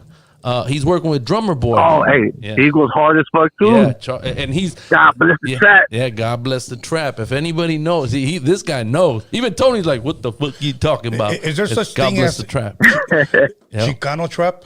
Hey, if there was, it all came from High Caliber. Like, like that. God bless the trap. High Caliber exclusive. I think I'm gonna let that one. I'm gonna upload that one. The God bless the trap was classic. Even though half of the time I didn't know how to record and know what the fuck I was doing, because that's when all the Pro Tools and shit I was recording all crazy. But it is what it is. It's that. You know, like us listening to Biz Markie and that shit was hard, as raw as it was. Bro, that's one guy. Let me tell you something. And I'm not talking, because when we say Biz Markie, people think I'm not. What's that song? The famous one? No. Make the music with your mouth, Biz. No. The Vapors? But everybody that when he became famous, they know him like You got what I need. And but you say he's he's just not, a friend. But we're talking before that. Yeah, we weren't Picking anyways. boogers. Yeah, Nobody yeah. beats the biz. Nobody beats. Yeah, that one. So, yeah. Make the music with your mouth. Bro, that's one guy. I'm going to tell you who I would want to interview. Marley Marl. Marley Marl. Yeah. The OG, not this new booty guy. So who is the new booty guy? Like, I don't know who in the fuck is he a producer? Is he a rapper or a producer? Marley Marl, the new guy. Is there, anyways. Hey, but yeah, good looking now, bro. That not too many people know about that. Like, when somebody follows you, they know that Ernie G jumped into high caliber. They'll know that. And I fuck with Drummer Boy. I was one of the first ones to do Drummer Boy. But now Drummer Boy, he that fool was a talent. I only fuck with talent. Okay. Compton Chapo was. He killed it, but people didn't understand that back then. We were too early with the God Bless the Trap. Bad News, probably one of the bad news. Monster, bro. But people, because we underrated like crazy, man. Bad News, bro, was like So in other words, he was bad news. Bad news, and he's from Torrance. Bad news for the Torrance industry. Flat. Yeah, he would have killed that shit. Yeah. Okay. Yeah. Shit, well, hook me up with Hey, Ernie G, I gotta say, everything you did back in the days, like in in the 2010s, 11, 12, I was on that shit, dude. That shit was I'll tell you Booyah right up for show. I think you. See, Booyah, I always mess with motherfuckers that were real. Like, I knew they weren't lying about what they're saying. It's almost like I wish, because now it's like you get indicted for shit, right? So it's like, man, whatever they're talking about, Chapo's the real deal. Chapo's the real deal. All that. But yeah, he is, dog. Sometimes you gotta read in between the lines. Shit.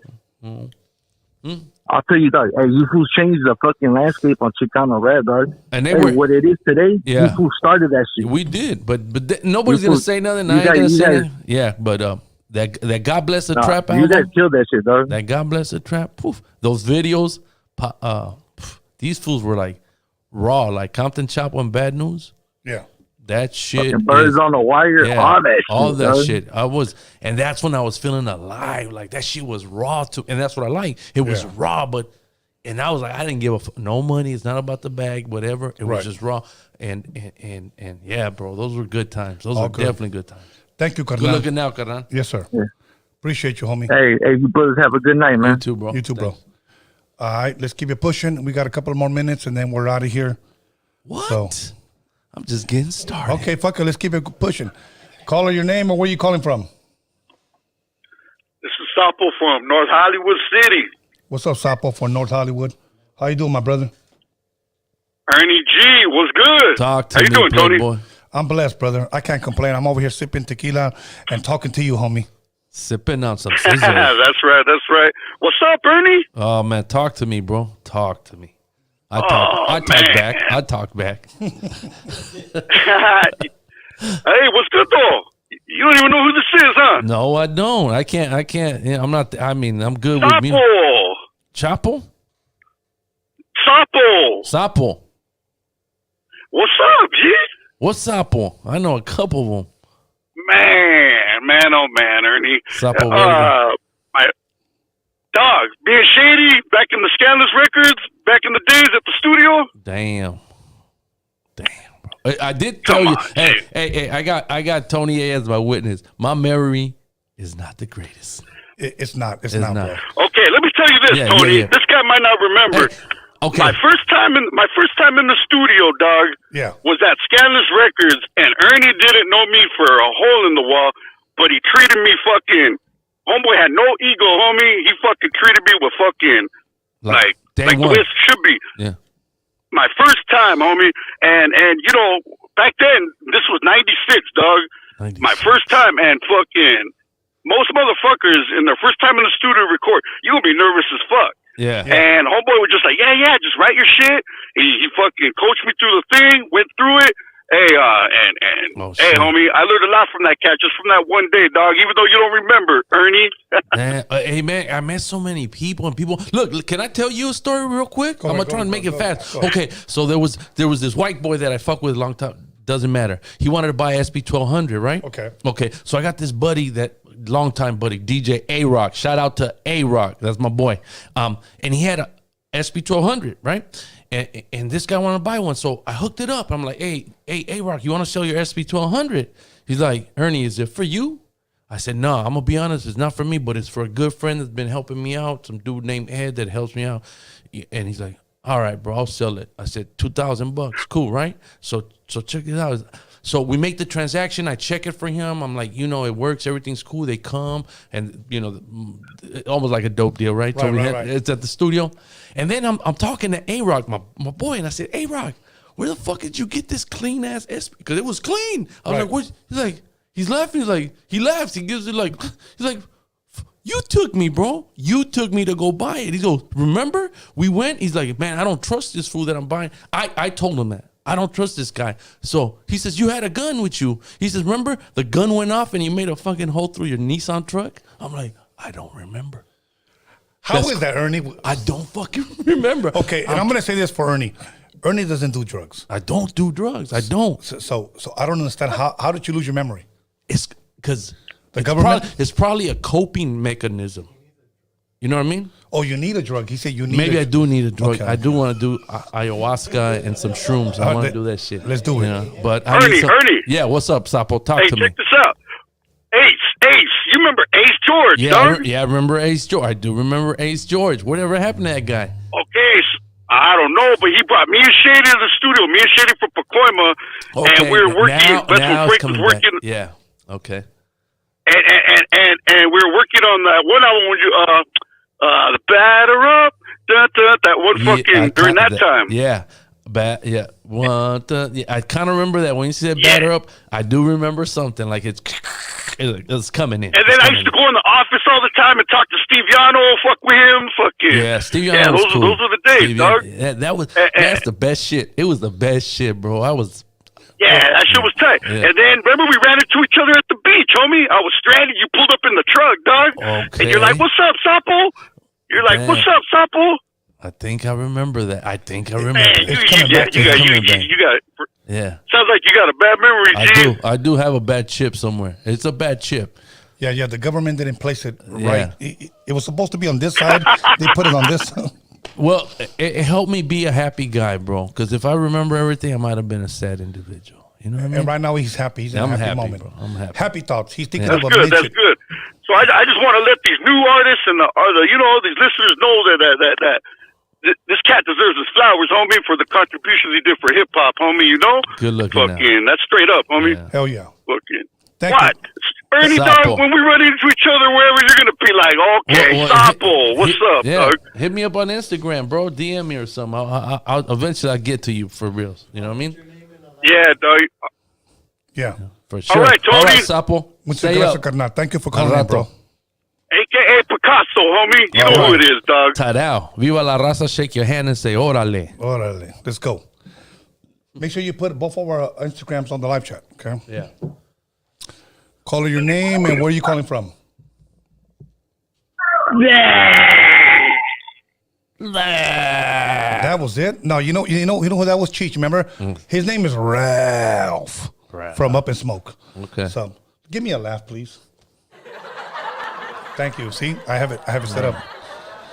That was, for those of you guys know Up in Smoke, that was him. Okay. Call her your name and where you calling from? Yes, sir, brother. How you doing, man? Oh, the delay. Hey, pretty good, pretty good. You got a question? Hey, can you hear? I can hear you, bro. You got a loud and clear. From Santana. Santana's in the house. Orange County's in the house. Much love to Orange County. They always showed us love, bro. Always love, bro. They love funk. Always. Hey, this is for Ernie G. Talk to me. I talk back. Hey, I would like to know, what do you think about the song? This is for the Rasta from Kid Frost. Bro, what do you think about I was a fan. Made? I thought it was, man, that shit made you feel so good when I first heard this for the Rasta. Don't. You know what music is? Like, that's the type of music that it's a time machine. Mm-hmm. You know, I could tell it to my young son and tell him, look, this was the shit, but they're never going to understand, you know. Because they weren't there at that time. They weren't there at that time. At that time. But That's what makes anyways, it different. that shit definitely hands down classic. Classic. Tony G produced that shit, right? Yes, sir. Yep. Was that it, Yeah. Colonel? I just want to say I kind of prefer more the Mexican Power song from shit. Frank V. Yeah, I mean, I get it. Frank V, he's something to deal with. Like Frank V, definitely. Like even me back then, I don't toot my horn. I don't say nothing. I just love what I did. I knew it was organic. I knew that it was right. I knew it was it. I was representing the hood. I was representing the city. You know, that was my ego. But you got to give, I mean, you don't have to like the dude or whatever, but you can represent and be like, man, that, Right. you know, be respect to that song, you know. Much love, dude. Yeah. But Yeah. I appreciate, and I get it. Mexican Power, if you dissect it, like if you sit here and be like, what was this guy thinking? And you know, I can tell the story. Maybe that's what I'll do for my 30th anniversary. I'll sit down and go through every fucking song and be like, what were you thinking through this song? You know what I Ernie, mean? do you remember? See if you can remember, because I know you have a bad memory. Yeah, I do. Do you remember the date that it came out? The album dropped. No. Okay, you're gonna have to go look that up, bro. But I know it was 93, right? Or was it 92? See, ya ves? Yeah, that's what I'm saying. No, ya ves? You have to go, and then we'll celebrate Mexican Power here on Roadium Radio. Huh? We'll celebrate Mexican Power. I'll have Mexican Power shirts done, bro. Yeah, and I think I have an original CD because there's a lot of bootlegs on eBay. So I know. those are bootlegs. Bootleg by Mexicans. Yeah, by Mexicans. Okay. So, anyways, find out, and we'll have you back, and we'll have a picture cut out of Frank V. Right there with the mic. Well, I have a lot of. I still have original album cover. I don't know why. I think I have album cover Mexican Power. It's like, you know how like before it used to be like a promo shit. I got a bunch of those. Like that I was gonna throw away, but I think I should kind of save them. No, yeah, save it. When you come back and we celebrate 30 years, sign it, 30 and give it away, years, and give it to dude. callers. Yeah, I'll give them to callers. Yeah, let's do that. I got a lot of flossies. Hey, not trying to take you out. Flossies. Appreciate you, man. Though, thanks, man. Hey, Tony A. Yes, sir. I would like to know, will you ever interview MC Boulevard? Okay, you know what, bro? Let me tell you this, and much love and respect to MC Boulevard first and foremost. But one thing that I wish that a lot of fans would know, what goes on behind the scenes of podcasting. Mm-hmm. I've been in contact with MC Boulevard for the whole year and a half, bro. I don't know how many phone calls and text messages I had with this guy. And again, I respect him, and I say this respectfully. Every time I give him a date, he gives me an excuse why he can't come. But he tells me, but I want to do it. Yeah. So. And I'm just like. So a lot of times people would have to be like, things ain't really what they seem like. You know, it is. It's the Little Rob effect. Little Rob goes, yeah, I'll do it. Shoot me dates. Shoot him dates. Can't do it. Okay, I'll tell you what. Here's my whole fucking calendar. Give me a date you can do it. And then they don't get back to me. Come on. MC Boulevard is like that, and I don't say that in a negative way towards him or towards Little Rob. But don't tell me yes and then never give me a date. Yeah. That's just confusing, bro. That's why I didn't want to get too popular, because then I wouldn't be here neither. But you know what? He's been booked twice, MC Boulevard, and both times he's canceled. And every time we talk, it's because I got a night job. Because and I respect that family comes first. I get that, bro. But don't give me a date then. Well, you got to keep your word. That's what I'm saying. You got to keep your word. You say I'm coming. I said I was coming. Yeah. Now, there was a couple other times like I can't do it. Exactly, I bro. can't do it. But today, And I respected that. And you know what? I respect that so much that I kept calling you. Yeah, exactly. So and I'm always early. Yeah. On time. None of that late shit. But different strokes for different folks. People are different, man. Yeah. You can't expect them to do the same. MC Boulevard, the last message that I had with him, he was like, can you do a Zoom? I'm like, bro, I'm not going to do no Zoom, and a boom. Yeah, and you never know that something else might be going on. So you kind of got something else, you know. All good, Carnal. Hopefully that answers your question. One day. Hey, Carnal, I got a quick question. Yeah. My brother wants to cut in real quick. He wants to ask you a question. Ask me or Ernie? Both of you guys. All right, go for it. Ernie G. What's up, man? Mexican Power. That's the name of that this was cut, a hit man. song for everybody. That's for me, my perspective, more than La Raza. Because Frank was on a different level. Yeah. He wasn't faking the funk, you know. He was keeping it real.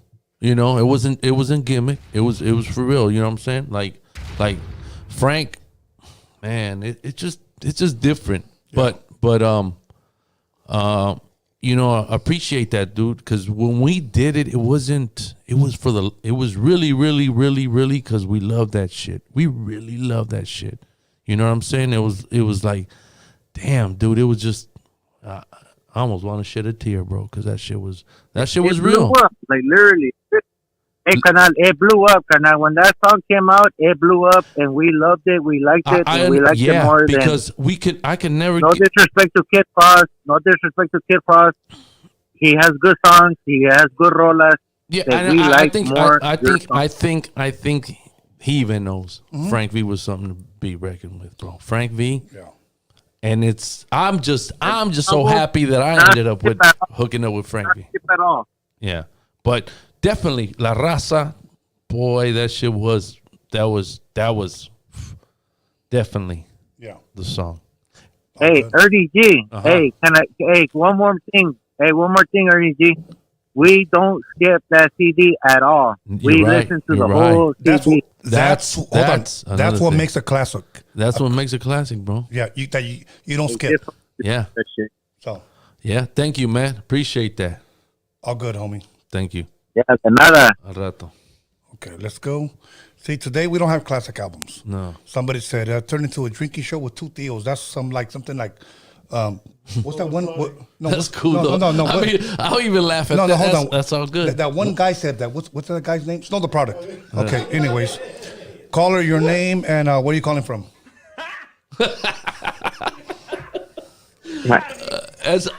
Hey man, I could take a joke. Caller. It's all right. One day you're gonna be a Theo. What's up, brother? Hey man, this is Don Batch. I'm calling from California, small town, Moore Park. Moore Park? Yeah. Yeah, man, that's cool. I've been to Moore Park. I like Moore Park. My kid played a couple games over there, and no shit. And bro, I be watching. I be like looking. I'm like, I'd move over here in a heartbeat, bro. No trap. Nice, peaceful shit. Moore Park. It's not too far from here. Moore Park. Yeah. That's dope, man. That's dope. You got a question, bro? Yeah, the 805, right? Yeah, the 805. It ain't where you from. It's where you at. Yeah. Yeah. I have a question for Ernie. Talk to me. I talk back. Did you produce Conejos album? It depends. I think I produced like only one or two because sometimes I wouldn't want to produce because it's a lot to produce the whole shit, right? Right. So, but it's better for me to produce one or two or three that are like the bangers. You know what I mean? Right. Like, do you know who we are? I think I produced that one. Shit is another one. He said, The Devil's Inside. The Devil's Inside. That's another one. And I think it's one of his like top songs. You know what I mean? Right. But he got bangers. That fool got over like 150 songs. You know? Mm-hmm. You know? Did you do a Fatal Dream? No, I probably didn't do that because it would have rang a bell. I don't think I did that one. What kind of samples were you using? Or like, I always liked the soulful. Were you using vinyl? Yeah, definitely vinyl, bro. No MP3s here, bro. It's like back then it was all records. It came off the records and went to a drum machine, and that's how it was being done. Crate digging was like, I was like a mad scientist, bro. Can we say it this way? Crate digging was a fetish. It was a fetish, yeah. It's a fetish, bro. It is. Like we fucking, as soon as we like, you could be with your girl, and you went to the swap meet, La Segunda, which is a secondhand store, or anyway, and you saw a crate of fucking records. Yeah, I gotta start digging. Yeah, bro. That's just the way it was, bro. It was a fetish. It was therapeutical. Just like the way guys have foot fetishes, I had record fetish. Yeah. So. But yeah, everything was records, dude. Like all this new stuff. I don't I don't knock it now. I get it, bro. It's like we're the Theos and the Theos, right, or whatever you call it. Yeah, we're the Theos. Whatever that man said. Yeah. But and I get it, dude. But like my mama said, but let me get it right. She said, like you look, I once looked. Like I look, you're gonna look. But something like that. Right. Yeah. So it's like. It's a timeline, bro. We just happen to be here at 51. One day, let's hope you make it to 51. Thank you. Hey, growing old is a privilege, bro. Yeah, it's a privilege, bro. You still haven't made it to 51, Exactly. so shut your mouth. You know what I mean? Shut your mouth. Yeah, shut your mouth. See, and people won't know what that is. You see, when we say shit like that, that's what we're talking about. That's from Shaft, right? Yes. You know? Yes. Fuck yeah. Yeah. So, anyways, yeah, bro. Yeah. You know. Yeah. All right. Thanks, guys. Appreciate you, bro. What's your favorite Chicano rapper? My what? We said it already. Did he say what was my Chinese favorite rapper? No, favorite Chicano rapper. My favorite Frank V. Well, I would say Frank V. And let me actually, you know, because it's a difference when you ask, like, say me. I tell people like, hey, they ask you what song you like. What happens is this, Tony. I don't know if you understand. Once you understand how to make a record, right, you lose being a fan. You're not a fan no more, bro. Because now I don't listen to it. If you tell me about Biz Markie and Marley Marl and Sucker MCs, I was a fan. Of course. But then I started learning how to make beats, how do I record Frank V, what kind of mic, what kind of compressor. So now when I listen to a song, I'm like, I wonder what kind of mic they use. What kind of playback speakers? How did they mix it? Did they run a compressor? What kind of reverb was that? Is it EMT? Yeah. That's what I'm not listening as a fan. What drum machine did he use? That sounds like the, Now think about that, because I don't know if he used the SP12. Yeah. So I'm like, oh shit, you know. Well, and now that we're here, we're like, is that analog or is that through the digital on the Pro Tools? You know, so that's how my brain thinks now. I kind of hate it because I'm not I might like a song and be like, oh, that's cool, but it wasn't like how. Say you're a fan, like you appreciate the music you hear because you don't know, you know, you don't know how the music was made, which is cool because you become you're like a fanatic of the music, but now me, I'm like, shit. I'm trying to be like, how can I make my shit sound better? Right. Or that kick ain't kicking how I want it to. It doesn't have warmth. And oh shit, should I? Anyways, I don't want to get into that. But you see what I'm saying? Yeah. But to answer that, like, what Chicano rapper? Conejo. Yeah. Conejo, Frank V. You know, and it's not because I work him, but it's just like I remember Conejo would take me into this. Like I would listen to his shit, especially when he was on the run. I would listen to it, and he would take me, and that's what would make me say, let me look for some records. And I would be like the devil's inside. Yeah. I don't know how I did that shit. What was the name of the song? You played me a demo. It was on cassette, and you played it for me, Ernie. And it was on some So Chingon como Al Capone.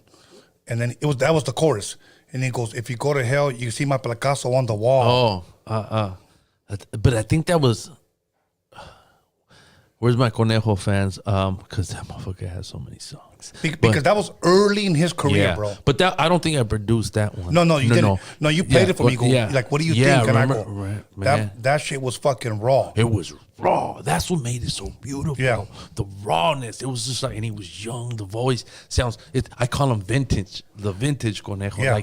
Like my dun dun dun. Like I think it's 2 ton stone. Like something was stone. Somebody's gonna look in the thing and they'll know which one. If you guys can remember, it was something about my Picasso in hell, right? Yeah. And then So Chingon como Al Capone. If you guys know that song, shoot it to me. It's probably not the same that was released because there was samples on the demo. Okay. And I almost think it was Atomic Dog. Yeah. Slowed down. Probably. Because I remember hearing Go. Well, see, you'll remember that. I'm like, and it was another day for me. So 1 ton stone. Somebody said 1 ton stone. Yeah, I know what you're talking about. Yeah, so it's one. Yeah. Now put the year that song 1 ton stone came out, because it wasn't out when I heard it. It was just a demo. Oh. So go ahead and put the year that it actually came out. Was that on the It was 90s. Was Conejo on drugs? Yeah. Yeah. Because Steve Piano caught him. Yeah, we were at the SKANLESS studios, and he would be on heroin.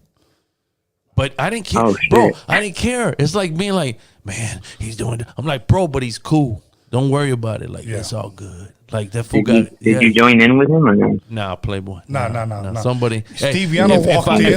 Just playing. No. I get it. No. But that's fair. That's fair. You want to know if I look? I don't know if you guys are gonna believe me. I've never done any coke.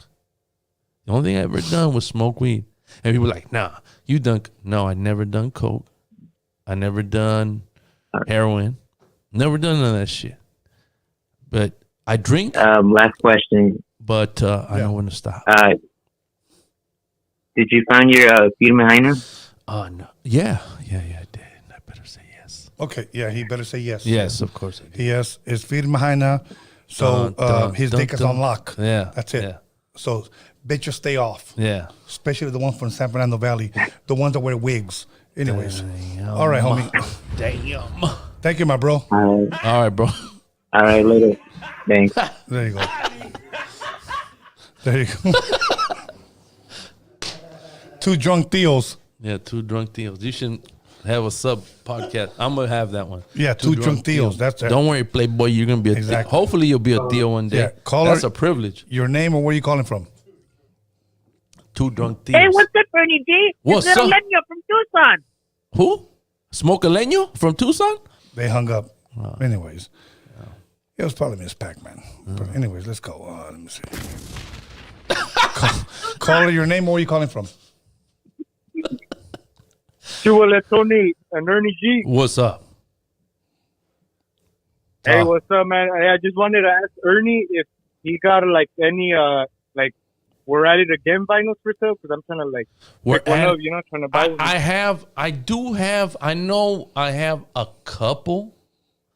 And you know what's funny? That record, We're At It Again, for some reason, I don't know if you heard about this, Tom. That's when rest in peace, Steve Yano.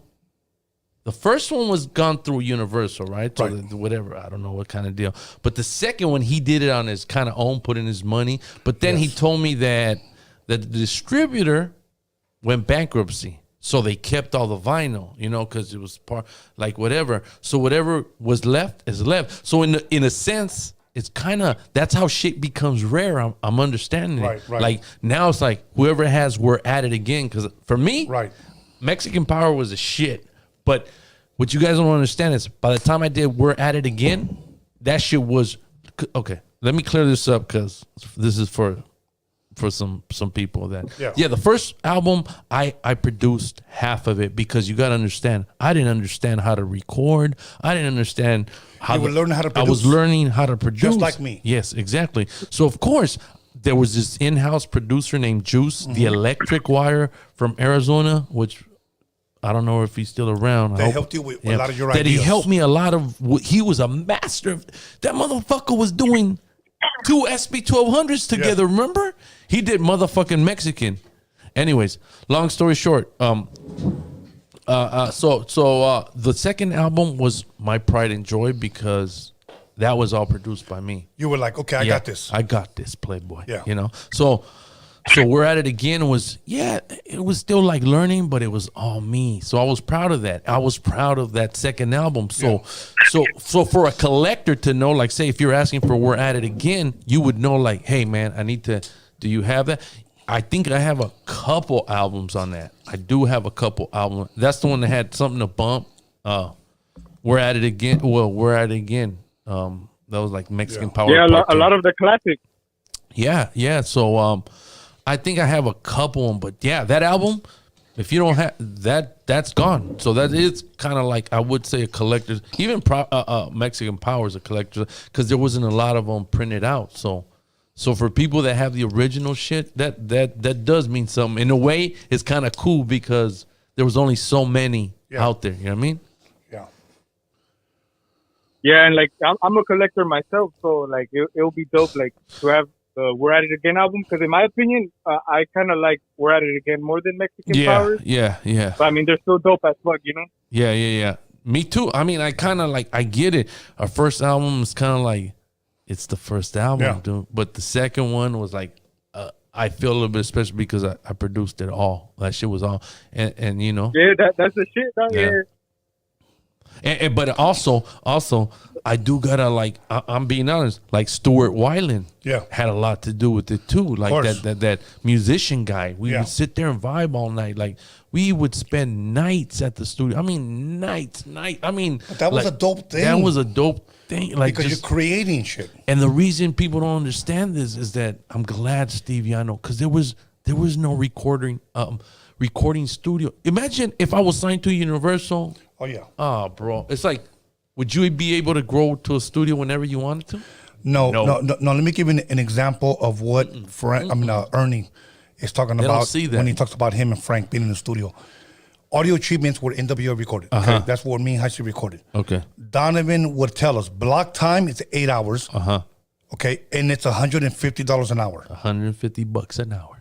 Okay, so, but we could only get that studio for 8 hours, but it was a 2-day minimum. So he knew how to work it. Yeah. So Scanless Studios, he happens to buy the building and buy some equipment and buy some good preamps and work good, and like go ahead. He goes plays basketball. Yes. Okay. I knew we were getting charged. I knew that. Yeah. I didn't give a fuck. I was learning. I was there patching cables, and I'm like, oh, this mic pre goes to here. That's my brain. I love that. Like I know what mic we recorded. Frank V, like not that anybody cares, but it's the 414. I have one right now at the studio now. A 414. But yeah, dog, like that. Hit me on the DM, bro. Maybe I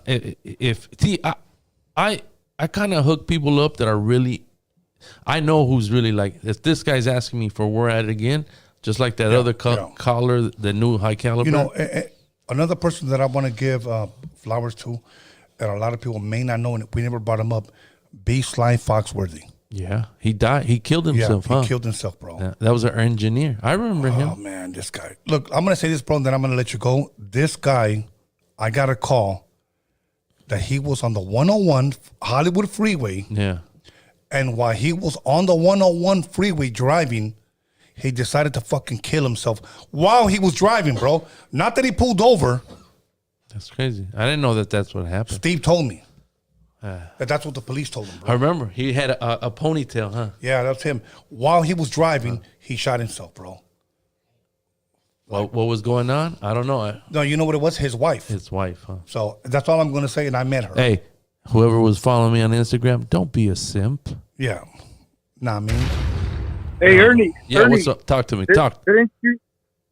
Didn't you guys record with Conejo back in the day? Yeah. Records? I would get Conejo. That's another thing. I would be like, hey, Conejo, come in, let's record. And I was trying to sneak him in. So not that Steve would be pissed off, but that's the things you would do. Like, fuck it, let's try to get you in right now. Let's record you. And that's when I did. The first song I did for Conejo was a Killer from the West. Now, I think there's 2 songs. I didn't know that. But the one that I did for him, the first one, with Conejo is Killer from the West. Killer from the West with Conejo. Okay. So, that's from the Shady album. Yeah, the Shady album. When he was on Super Heroin, he was smack back. He was on the Heron. Heron. Yeah. Heron kicks in, relieves all that pressure. All good. Right? All right, my bro. Got to let you go. We got more phone calls. Appreciate you, though.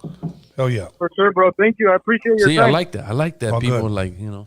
Oh yeah, if you want another shot, let me know, bro. I know you got to go to work tomorrow, but you're good. But you know. Yeah. I might not. I might have. I'm sorry, bro. Think about it. Yeah, I might call her your name or where you call it. Make it all night. If it turns good, I'm sure you got sick pay. Yeah. Hey. Oh, definitely. Yes, sir. Sick pay. What's up, caller? My name's Nate from Colorado. Hey, dog. Hey, Nate. What part of Colorado? Springfield. Southeastern Colorado, 719. 719. Okay. Wait, hold on. Is that close So to... Hold on. Fuck, I forgot what part of Colorado I usually go to. Anyways, go ahead, bro. Ask your question. I want to move over there. Yeah, it's a small town, man. Southeastern Colorado by the Kansas border. But I have a question for both you guys. Yeah. First, Ernie G, man, your shit is legendary, man. The original, I heard you guys been talking about the original. Like, if you got the originals, I bought a CD long time ago. I don't know if it's original, but it's got it's a CD, and it's got the yellow imprint of you guys on there. Was that like the original one, or that should be original? You'll kind of know, like because it was yellow, but I don't know what I haven't bought a bootleg, but I know there's somebody selling bootlegs, the master of bootlegs. Yeah. And you know, yeah, I've gotten one. Yeah. So, and I get it. Like, if you're a fan and you want to listen to music, that's what it. Even like shit on Spotify, that Mexican Power, I don't know who the fuck that is. Like, I've tried to upload our original album. We're at it again because it's not up there. Mexican Power, the original album's not up there. I don't think it's on Spotify. They have somebody bootlegged a greatest hits, and that's bootleg too. Too. I know about it, but anyways, that'll get dealt with. So you guys don't get any credit for that, for all the streams on Spotify? Well, I ain't getting paid for it. I'm not getting paid. Who's getting it? I don't know. Whoever's bootlegging that shit. And it's just such a hassle because they were bootlegging the original album and it got shut down. That got shut down, but you have to do all kinds of shit. Yeah. It's just crazy. It's a wild, wild west right now. It's like if there's a song that hasn't been put out and you put it out, you can put anything out until somebody else shows some paperwork that says, hey, that's my shit. You got to shut it down. But if I don't own the paperwork to it, then I can't really shut it down. I can't tell you, hey, take that down because it's mine. But like, hey, show me the paperwork. If I don't got the paperwork, I got to go call Susan and be like, Susan, you got to shut that shit down. And getting Susan. Anyway. Yeah. It's just, and then, you have a whole, your life ahead of you. So it's like, it is what it is. And that's how shit gets. Okay. Hey, I remember the part of Colorado I'm talking about, Longmont, Colorado. How far are you away from Longmont? So I used to work in Longmont. I'm pretty far away, but man, I used to work over there doing construction and Longmont's pretty crazy. I'm in a little peaceful cow town, man. Hey, man, how much are the houses? Can I buy me a house for $200? No, I know you can, bro. Out there, you can, bro. I'm trying to be. Shit, I just bought a house. For $210,000. See what I'm saying, bro? I'll pay that shit off cash, and I'm gone. Now the weather is bipolar out there. That's all right, bro. As long as you have a heater, man, the weather AC. is so unpredictable, guys. Oh, okay. Well, so maybe I'm bullshitting. Yeah, I'm sitting in my troca right now with the space heater, inside my garage right now. Shit. Well, see, women, the Colorado weather is just like women; they're unpredictable. Yeah. So, all right, my brother. Hey, man, I'm gonna quote that one of these years, man. Yes, sir. I'm gonna make that a T-shirt. Also, I got another question for you, Tony. I appreciate everything you're doing, man. That everything with this podcast and the way you brought it up for the memory of Cigano and the Roadium mixtape. So I know you during, I think it was last year Christmas, you gave a director's cut of the Roadium DOCUMIXERY. Yeah. Well, I'm trying to find the full version, but every website that I go to is down. Any way I could get a hold of that? And also any way I could get a hold of some of those mixtapes that you guys were selling.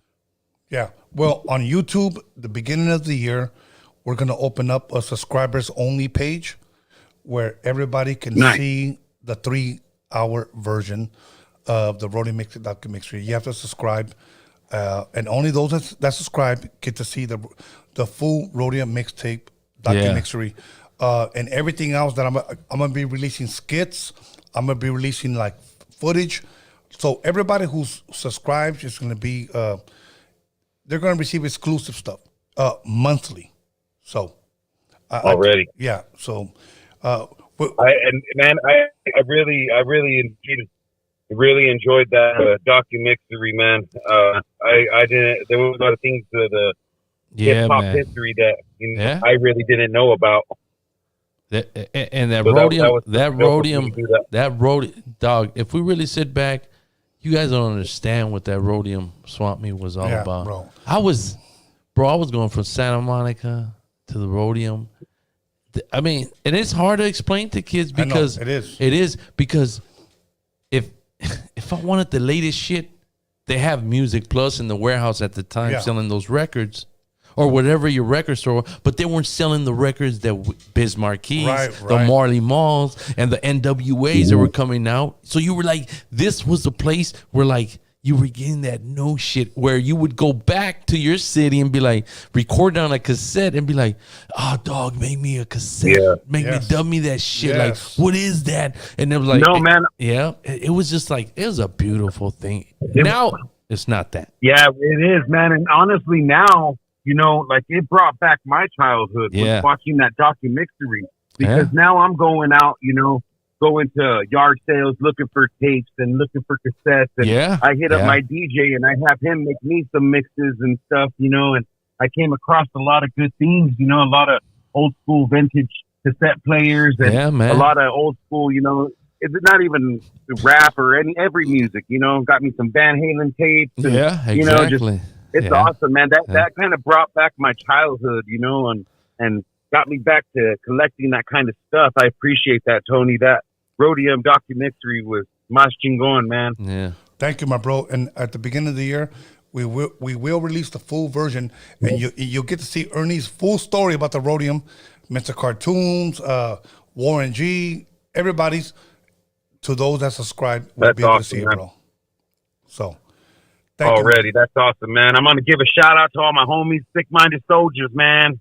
Southeastern Colorado. Hell yeah. You guys have a good night. Yes, you too, my bro. Okay. We're going to take a couple of more phone calls and then we out of here. Couple of more phone calls. Call your name and where you calling from? Let's go. Call your name and where you calling from? This guy just wanted to fart live on. That's all right. Go. Give him a hand clap for his fart. Give him a hand clap. Let's go. Give him that laugh. Yeah, I like that one. Let's go. Thank you for calling and farting. Let's go. That was Party Royal Tetas. Let's go. Caller, your name. I got to give a shout out to my boy Benny, my dog. Let's go. Benny. Caller, your name. Where are you calling from? Tony here from Wilmington. Oh my God, bro! You're calling from Texas. I see your number, bro. Just stop saying Tony. I like. Go ahead. You like big girls? Hold on. Go ahead. Let's have fun. I like your show. Thank you, my bro. Thank you. Hey, Tony. Hey. Yes, sir. Hey, bro. I'm a big fan of your show, man. Thank you, bro. Appreciate you, bro. Yeah, seriously. Yeah. I appreciate you calling and not hanging up. Because most guys that crank call, they're just like, I lost. You know, I lost signal that first time. He's just shy, bro. It's all good. It's all good, bro. Bro, I had a guy one time call in, and you could hear this motherfucker whacking off. Oh no, that's not good, Tony. I would have hung up on that. No, I did. Yeah, I heard too many whacks and some macaroni stirring type of shit. But anyways, go ahead. Go ahead, bro. Talk to me. I talk back. Hey, Hey, yeah, Tony. Do you remember? I'm gonna need an Uber tonight. Somebody give me an Uber. Somebody can give me a ride home. I'll tell you more stories on the way back. No, bro. Give him another beer. Go ahead, bro. Johnny J. Johnny J. Yes. You know, I just had a Candyman here. Yeah. You know that, right? Yeah. And we got a lot of Johnny J answers out of him, but he'll be back. But go for it, bro. Yeah, man. One of the best producers ever, man. Absolutely. I'm kind of surprised, like, people don't bring him up. You know what I mean? As much as they should. Well, you know what? Because, look, let me tell you something. One thing that I've learned about this music game is that a lot of people don't ask about producers. They only ask about the rappers. And that's why I like to bring in the producers and DJs like Ernie G right here, because he's responsible for a lot of those hit records with Proper Dos. Okay? High C used to always introduce me as my DJ. I didn't take that wrong because he knew who produced, his record. But the thing is that after a while, people just like, oh, you're just High C's DJ. And I was like, nah, I found High C. I put him on my mixtapes. We got signed. I produced his record. And now I'm DJing for him. So they only saw the tail end of it. You're only DJing for him. Now, Raza was responsible for that gold record. So, Yeah. But as far as Johnny J, his biggest songs, let me say this. Tupac's biggest songs were produced by a Mexican. Yeah. For sure. So, hey, if you don't believe me out there in the audience, DM me or call me, and I'll tell you what songs they are. Yeah. Tupac's biggest songs were produced by a Mexican guy. So much love, much respect, and rest in peace, Johnny J. Oh yeah. Hey, I got one more thing to say, ask. Okay. Did you see that cartoon that was done on you? I'm sorry, what was that? Yeah, did you see that cartoon that was done on you? The cartoon? Yeah, there was a cartoon done on you. No, I didn't. Oh man, you got to check it out, man. It's pretty good. Pretty funny. I seen it. What does it say, Ernie? It's a cartoon done on you. Okay. Somebody texted me and said, "Hey, check out this cartoon on Tony." And he's like, from what I remember, it says, "I know Dr. Dre." Yeah, Dr. Dre. Me and Dr. Dre. So basically, they were trying to get it like you were using Dr. Dre. That's what I got from it. But it was all in humor. I don't know. Like I was like, all right. Cool. Well, here's my thing. But Ernie, I wish I knew Dr. Dre. See what I'm saying? That's where I'm going. See what I'm saying? I wish I did go to the Roadium one time, and he did sign a record for me. Right. Hey, thanks. I caught him right there, Dr. Dre, because I was like, who wouldn't? Like and if I asked Dr. Dre, hey, remember you signed my record right there? He's probably gonna do the same shit. Like, I don't know. He's probably signed. Right. You know what I'm saying? To me, it was a bit. I remember that from, I think B Real said that. I don't know if B Real said that. He's like, I might say hi to you, but because I'm B Real, it's a big thing to you. For B Real, he's done it billions of times, so he's not gonna remember every single guy. He's absolutely. So that's why you try to accommodate to everybody, but sometimes it might not happen. Like, hey, bro, I'm not like Kanye West might be like, I can't sign your shit right now, and then you're gonna say, oh, he's a fucking asshole. He didn't want to sign my shit. But you gotta understand, bro, that everybody's asking you for shit. Not me. I'm not saying for me, but in general. So you gotta understand that sometimes you might not be like in it. Like this guy's human too. Like he's like, fuck, I'm tired, or like, like Dr. Dre, can I take a picture? Dr. Dre. At what point, Dr. Dre, if he's eating with his girl, you know what I'm saying? So of course, because we kind of like. We understand. I got a little glimpse of that, so I understand it. Let me say this. Whoever made that, I remember a call that somebody said, Tony, can I make a cartoon of you or something like that? And I said, yeah, no problem. And then somebody called me maybe like a week ago and said, hey, there's a skit done of you. I never seen it, bro. So that's why I answered no. Let me see if it's in here, and I don't know if and the guy said, yeah, the guy made a skit of you. And I said, okay, what does it say? Oh, I'm Tony A, and I know Dr. Dre, DJ Quick, and I know Dr. Dre. And I go, well, how do you take it? And he said this, I think the guy's trying to disrespect you. That's what he said. And I said, okay, then why would he call and ask me for permission? Was it the same dude? Oh, yeah, exactly. I don't know, bro. I don't know. Yeah. But hold on. Let me say this. Not too many, and I'm gonna just go ahead and say this, bro. Not too many Mexicans can say they went to Dr. Dre's house, and it wasn't even his house. It was his cousin's house, Sir Jinx, where Dr. Dre was living at. Yeah. Not too many Mexicans can say they went to his house. Not too many Mexicans can say Dr. Dre went to their house. Yeah. Not too many Mexicans can say they were in the studio with Dr. Dre. Yeah. Not too many Mexicans can say Dr. Dre taught him how to use the drum machine SB1200. So I'm going to start right there and say this. If you could find another Mexican that can top me and has a collection of mixtapes that Dr. Dre, Eazy-E, Ice Cube, JJ Fad, Tone Loc, Young MC, DJ Quick, AMG, Second to None, High C rapped on, then you can come back and talk to me. So if you're just going to say, I know Dr. Dre, I know Dr. You know what? Then miss me with that bullshit, homie. Yeah, but I think it just comes with the territory, Tony. No, it does. You got to take it like. And you know what I say? Salud. Like. But bring me another Mexican that can top me. And I was going to say, remember you came to my house one time, long time ago? Mm-hmm. I still got those mixtapes somewhere in my hard drive. Because we transferred the mixtapes. Yeah. I think you wanted to digitalize them or whatever the fuck. And I still have them somewhere. Like they're in my hard drive where I have all those mixtapes. And I remember, for people who don't know, those mixtapes were, man, I don't understand. Maybe it was just me. Maybe it was just me. Maybe it was just me. I'm going to ask one last question, Ernie, and I need you to answer this. And caller, do not hang up. I need you to listen to this, okay? I'm going to ask you one question. Name me another Mexican in the world that has Dr. Dre rapping on their mixtapes. Yeah, nobody. No, that's all I'm gonna say.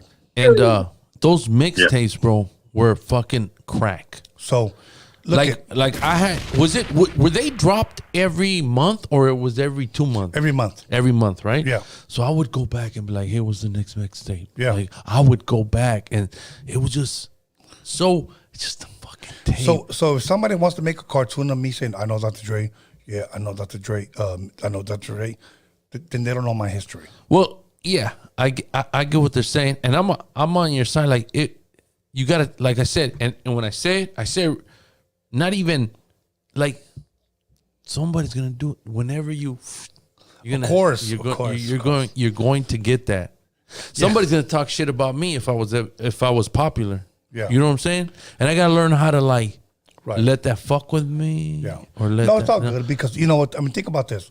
I had a fucking fat, nasty ass, fucking fat, stinky ass girl from the San Fernando Valley make a video about me. That's one.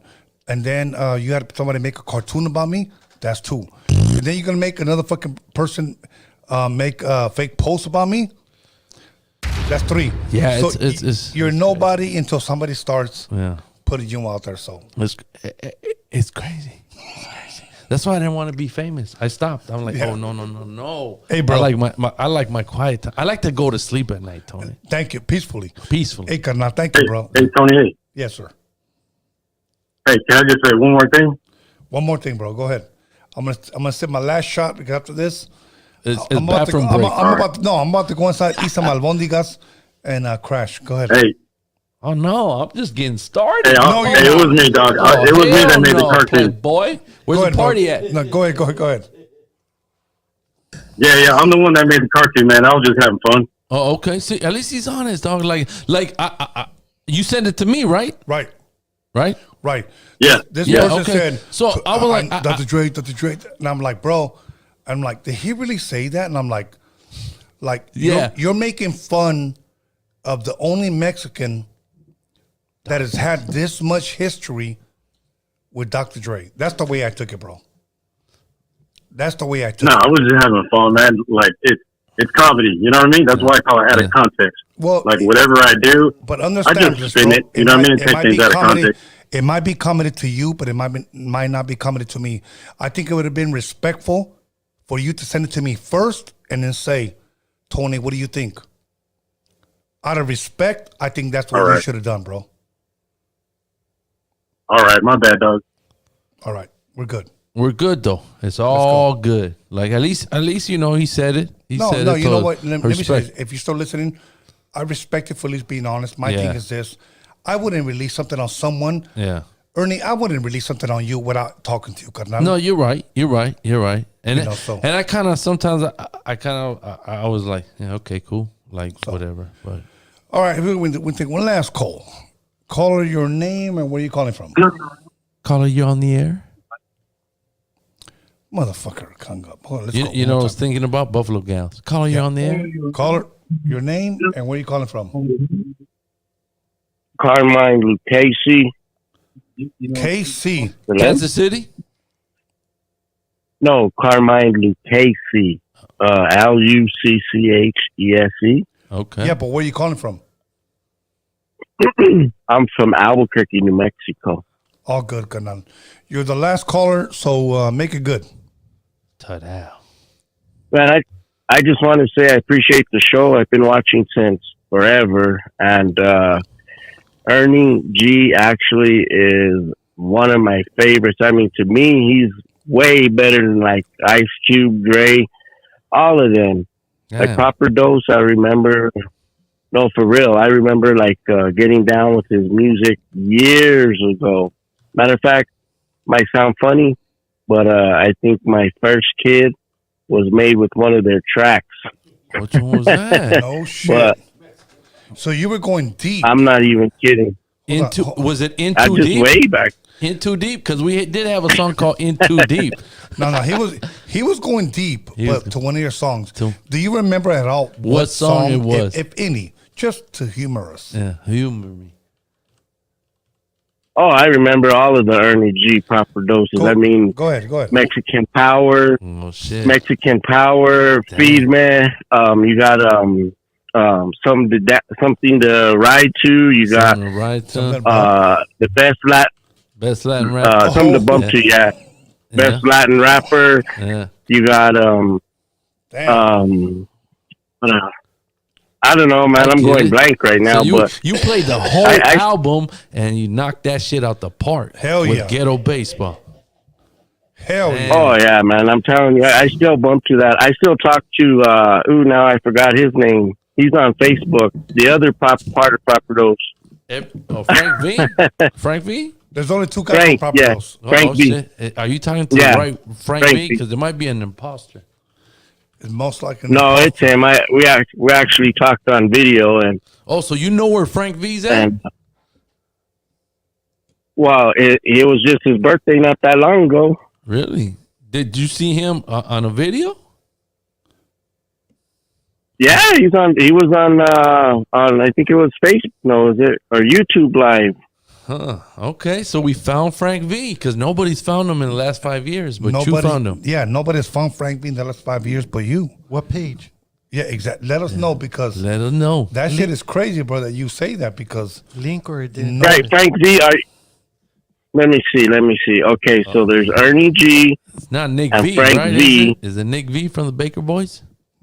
No, Frank V. It's Ernie G. He's the one that he raps, right? Yeah. He's the one rapping on Mexican Power. Yeah, that's his cut, man. No, he hasn't been gone for 5 years because I swear it's only been maybe 8 months that I talked to him on there. Okay, so you know where Frank V. This guy knows where Frank V is, bro. I'm glad you're saying that.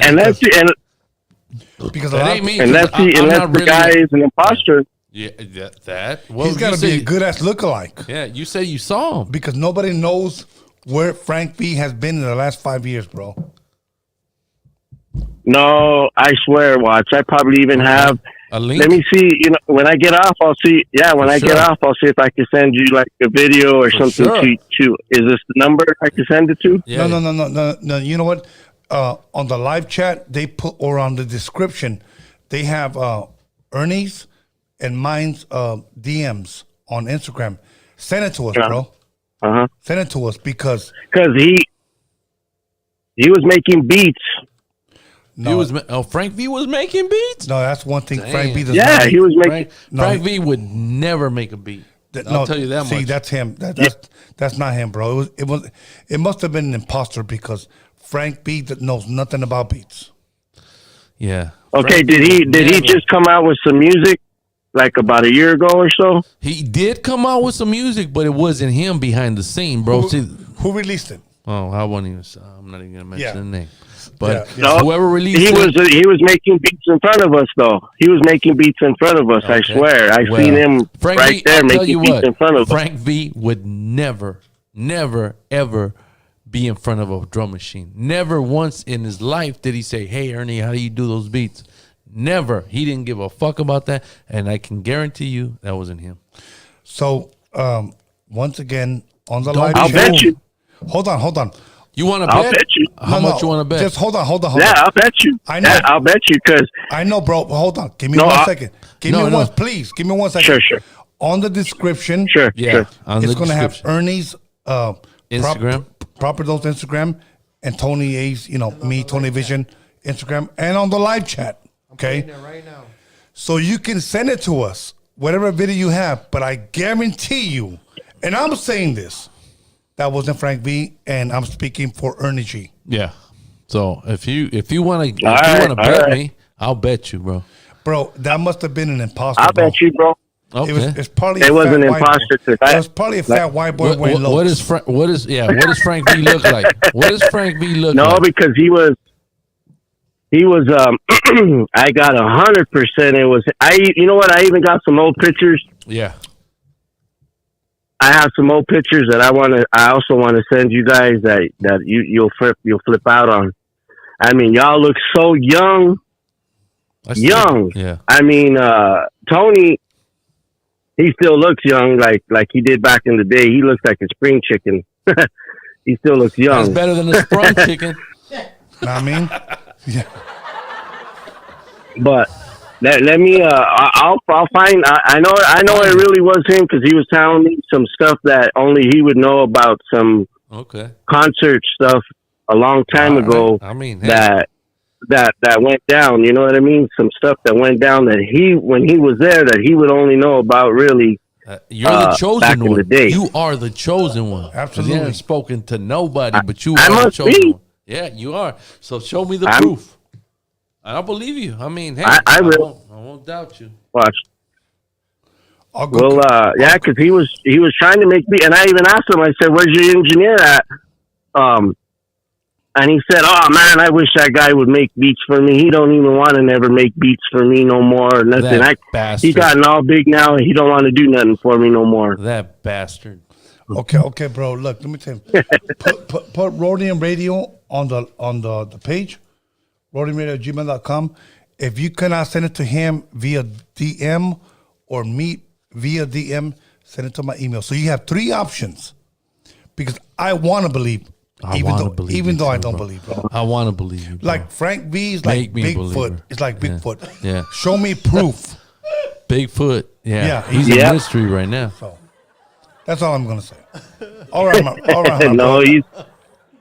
bro. And he just had a birthday, didn't he? Like a few months ago, he had a birthday. I don't know when his birthday was. I can probably hit up his brother Thomas.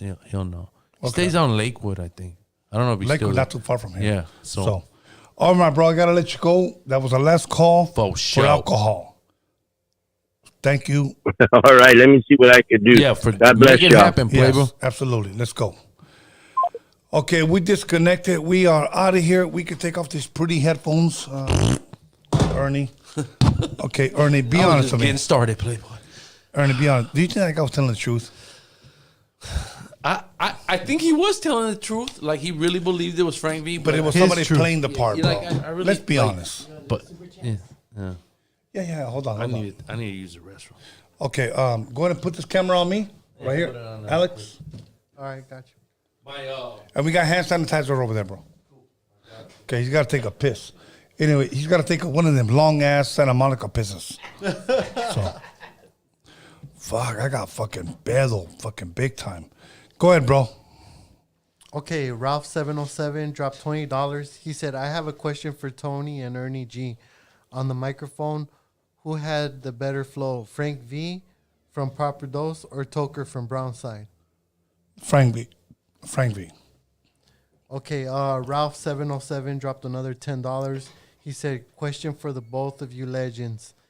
What is the best song from Toker from the Brownside? Song from Frank V from the Proper Dose?" For me, is Aquí para Frank V. As far as Toker, his first album, just his entire first album, bro. Okay, Ralph707 dropped another $10. He said, "Ernie G, I'm just a mailman, but I bump your music on the headphones, and that music makes my feet go quicker." All right, you know what? I'm going to wait till he gets here so I could. There you go. That's a question for him. Make sure you can say hand sanitizer before we shake hands. No, take out the headphones. You don't need the headphones. No, okay. I got used to that shit. Ralph707 dropped $10. He said, "Ernie G, I'm just a mailman, but I bump your music on my headphones, and that music makes my feet go quicker. Ernie, you are a living legend. Thank you for your motivational art, man." I don't know how to take that living legend shit. I just accept it and respond to it. I just appreciate that. All I can say is it's crazy, dude. Thank you. I did something I love to do. They don't understand that we were there when hip hop was being birthed. So it's it was brand new. That's why they say that, bro. It was that's why they say that. Now it's man, I almost feel like you guys got cheated. You know what I'm saying? It's true. Very true, bro. You guys don't understand what breakdancing did for us. Everybody wanted to be a breakdancer. Popping. But maybe DJing. Yeah, DJing. You wanted to be a DJ. Now it's hey, if you were breaking, you were doing exercise at least. Look, if you wanted to be a producer, you'll get those $2,500 to buy the SP12. Okay? Bro, I was working at Burger King. I had a when I was paper 16. route. When I was 6, I had a paper route too. The Evening Outlook. You can Google this shit. Evening Outlook in Santa Monica. I had a paper route that I used to come home. I used to have to fold all those motherfucking papers, put them in a bag, ride my bike, bam, chucking those bitches. Boom. Yeah. I used to work at Burger King, and I bought my 1200s. I was the first kid. There was another Pakistani, I want to say, dude, for some reason, that had 1200s, but he was like on the outskirts. Like I don't remember his name. He was up on the SGV. Yeah, he wasn't from Santa Monica. So I was the first one with 1200. I still have my 1200s. You know how? Of course. You know what that feels like to know that I still own my fucking. I mean, it ain't no big shit to nobody, but I still have my original 1200. I wish I would have saved the. We didn't know. You know what I mean? Right. Like you didn't know. We didn't know how far this shit was gonna go. I just knew that this shit was crack. That was my crack. That's why I didn't do no drugs. Right. You know, this was my crack. Like doing. Like when Tony G came into the scene, you don't understand. God. See, people will never know Tony G if we don't talk about Tony G. I know. See, Tony G was Tony like, G and Joe Cooley to me were like, look, Ernie, those two guys need their flowers. Statues in LA. Yeah. Next to each other, like. And the funny thing is, like, nobody will talk about them. Like, this will be history, and I'm like, oh, I get it. This is what history's about. Like, I'm starting to see what's happening in my city, like Santa Monica. The last Mohican there, bro. Yeah. There's nobody there. White people walking dogs. Like, that's cool. I get it. You know, like, white people walking dogs on my block that I never saw in my life. You know what I mean? Not saying that, like, we say the hood, right?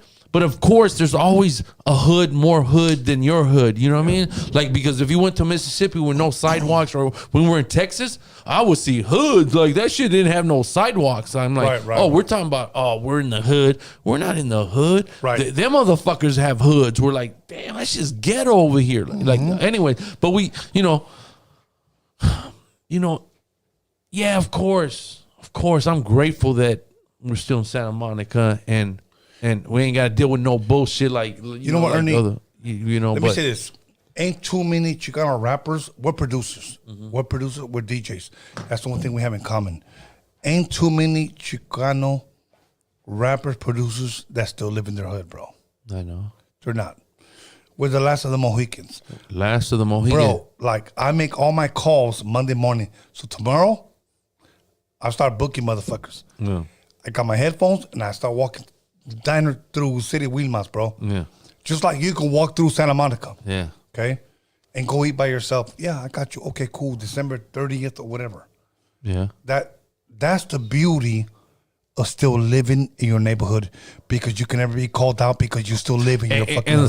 the sad thing is, they say when, give it 10 years, 20 years, when we gone, I understand how they're going to say Santa Monica never had no Mexicans there. You see what I mean? Because it's all white European now. But there was a culture of Mexicans, dude. Well, we're making it happen now because Roadium Radio is going to be a museum. Yeah. So it's sad, but it's true. But that's what it is. And sometimes I just sit there and I'm like, it's crazy, dude. I see all these people going. They're looking at me like, who are you? Oh, bitch. Okay, bro. At this time, any shout-outs? I have a few more. Okay, wait. Yeah. Go ahead. Hit it. Michael Rosas dropped $2. He said, showing love from the 818. Keep up the good work, Tony. And that was the last one. Much love. Okay, Ernie, any shout-outs before I give mine? I just like to shout out, like, I know there's a lot of people, but I do like to shout out, like everybody from day one, like the whole Bullo, Loco Negro, like Cornejo. You know, they made me. Without them, I wouldn't be able to do that. Like, Bozo, he's still keeping me alive. Like, I feel like, I need to tap into them to plug in so I can still be a little bit relevant. Even though I'm an old bastard, but even though I know we're not old bastards. I just say that so the critics could be like, oh, yeah. Okay, Ernie, I'm going to ask you this. How old are you right now? I'm 51. 51, okay. I'm 51, 54. yeah. 54, okay. I want to ask you one question, bro. Mentally, or should I say in your heart, how old do you really feel? You know what's funny? When I was driving up here, I was thinking like, damn, I come to the conclusion that I'm not 20 anymore. That I'm realizing like, I'm 51, bro. Life, remember this, bro. Yeah. Life has a way to humble your fucking ass. Right. Life will humble your ass. You know what I mean? I don't give a fuck who you are, how rich you are, or whatever. We're all gonna die. We're not here to be. We're not staying. We're getting here. older. Yeah, we're getting older. We live to die. Yeah. So we don't. I don't know what's on the other side. I hope it's okay. You know what I mean? I hope it's because everybody like, oh, when you're dead, it don't matter. How do you know? What if it gets worse? Exactly. Nobody knows. Nobody knows. So it's like you talk about shit like, oh, when I'm dead, who gives a fuck? Oh, you better give a fuck because you don't know what's on the other side. Right. So now nobody's ever came back. Nobody's ever came back and told us. Yeah. Oh yeah, it's dope. Oh yeah, it's dope. You probably have. Anyways, you know. How old do you feel? How old do I feel? I'm starting to feel like, damn, like I'm starting to believe like I'm 51 now. Okay. But for a long time, I was like, I'm still 20. Okay, to me, I feel like I'm between 28 and 30. Mm-hmm. I've always felt that way, bro. But you did something that nobody else has done. Well, I won't say nobody else, but rare. You fucking jumped into. You went back to something that has to do with something you love. Yeah. Not too many people can do that because a lot of people, we traded in that 9 to 5 for our dreams. Yeah. Get what I'm saying? Yeah. And I really believe that. Like to this day, where do you see me? Anybody that's on Instagram that follows me, you still see me in the studio. Yeah. Because that's what I love to do. That's my therapy. Yeah. You know what I mean? But if I can find a way to make money, that's what I would do. And maybe I would make money. Right. But maybe there was a part of me that didn't know how to. You have to make money. You have to make money. Yeah. To live. You have to pay bills. Absolutely. So coming from a Mexican background, my dad, hard worker, doing everything, possible to make it happen. That's what I saw. That I have to do whatever I have to do to make it. You need that health insurance, right? When I had 4 kids. So at the time, like, child support says you got to have health for your kids. You know? Guess what I had to do? I'm like, I got to find where the fuck I have to, health insurance for my kids. And I did that. Not only that, I'm like, oh, shit. I wanted them to go with their mom so I can do my shit. But it seems like her mom's doing worse than I am. So I better go swoop them up and do what, But it's all good. You took responsibility, bro. Yeah, I took responsibility. Okay, with me, it's always been, I've always felt like 20 and 30. Yeah. So I say that to say this, that a lot of you guys, when you get older, and women, please respect us. When we get older, we always feel like we're that old guy in a young man's body. Give me an example. You ever see that movie Big with, what's that guy's name? Tom Hanks. Tom Hanks. Like, he's a older man, like he's in an older man's body, but he's still a kid. I've always felt that, bro. I did to a certain point. I still feel that. No, because I think what happened to you was that you took initiative and you said, fuck this 9 to 5. And your situation somehow worked out where like, I'm going to do this shit. Everything else is taken care of. You know what I'm saying? In my situation, I wish I can be like, yeah, but at this point, it's like maybe the health insurance, I got to stick around for 10 years so I can get full benefits. You know what I mean? Because, you go through life where like, I still have my parents, man, which is thank God. And I see the health issues that do happen. Because we get older. And I'm like, oh, shit. So now I'm like, oh, shit. This shit is for reals. Like, and I'm saying this so maybe somebody will pay attention to this. Not a lot of people will pay attention, but they'll be like, oh, shit, Like, either you eat.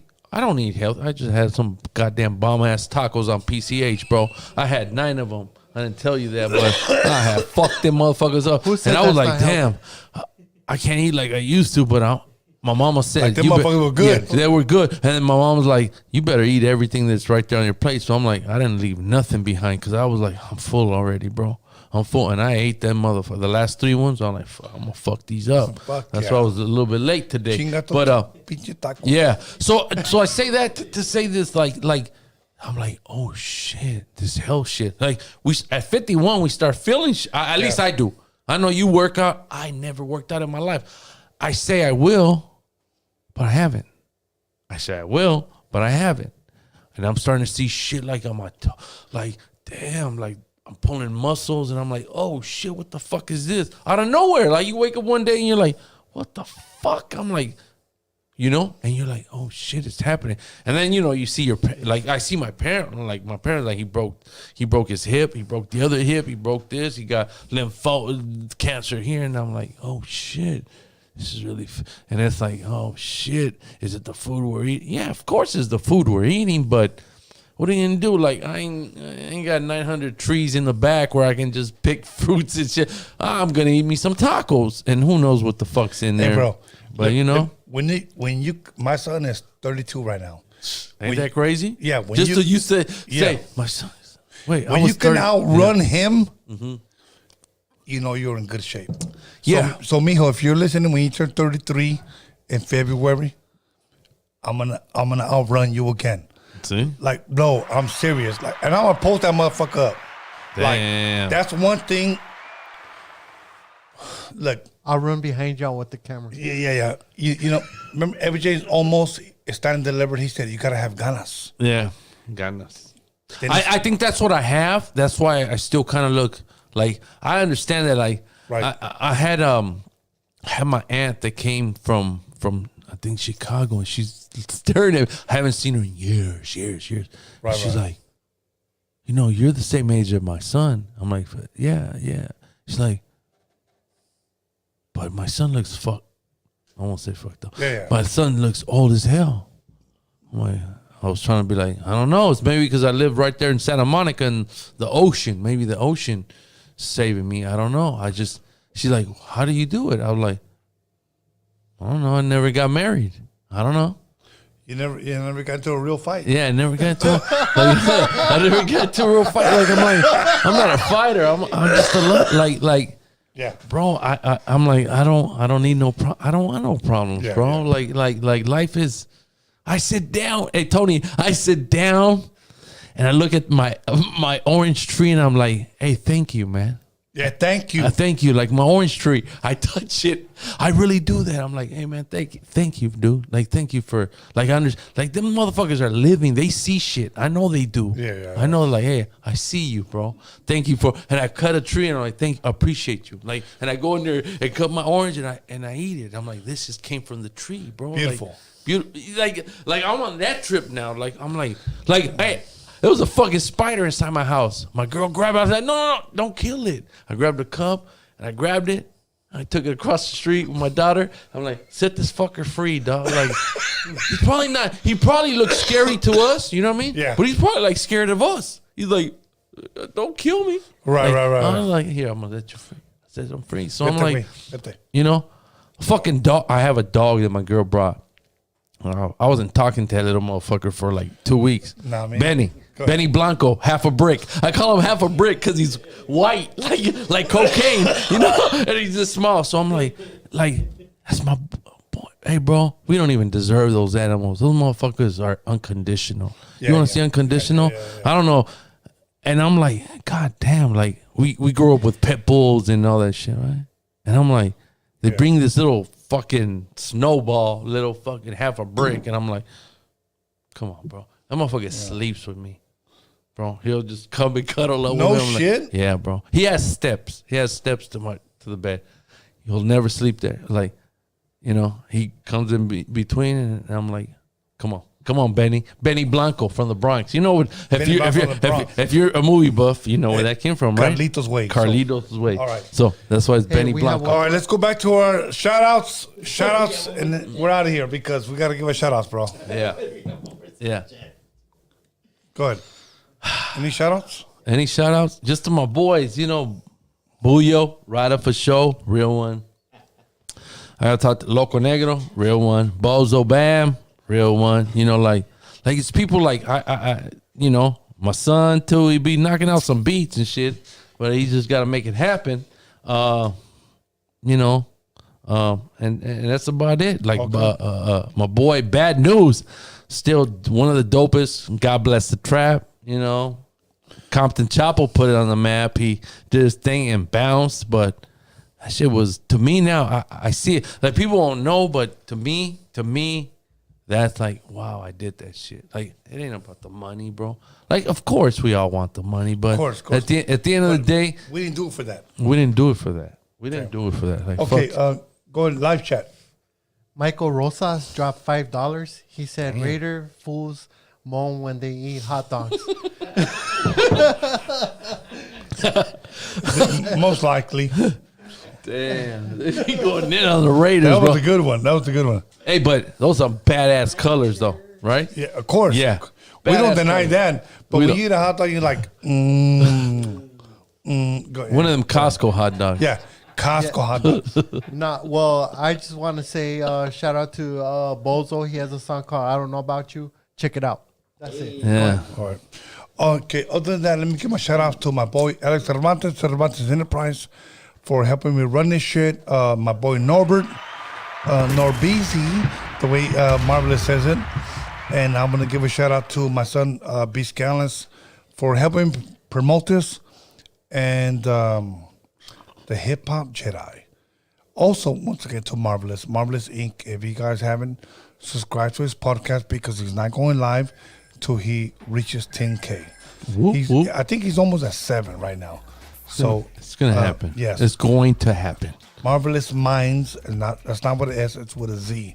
Marvelous Minds, and also my homegirl, Magic Girl.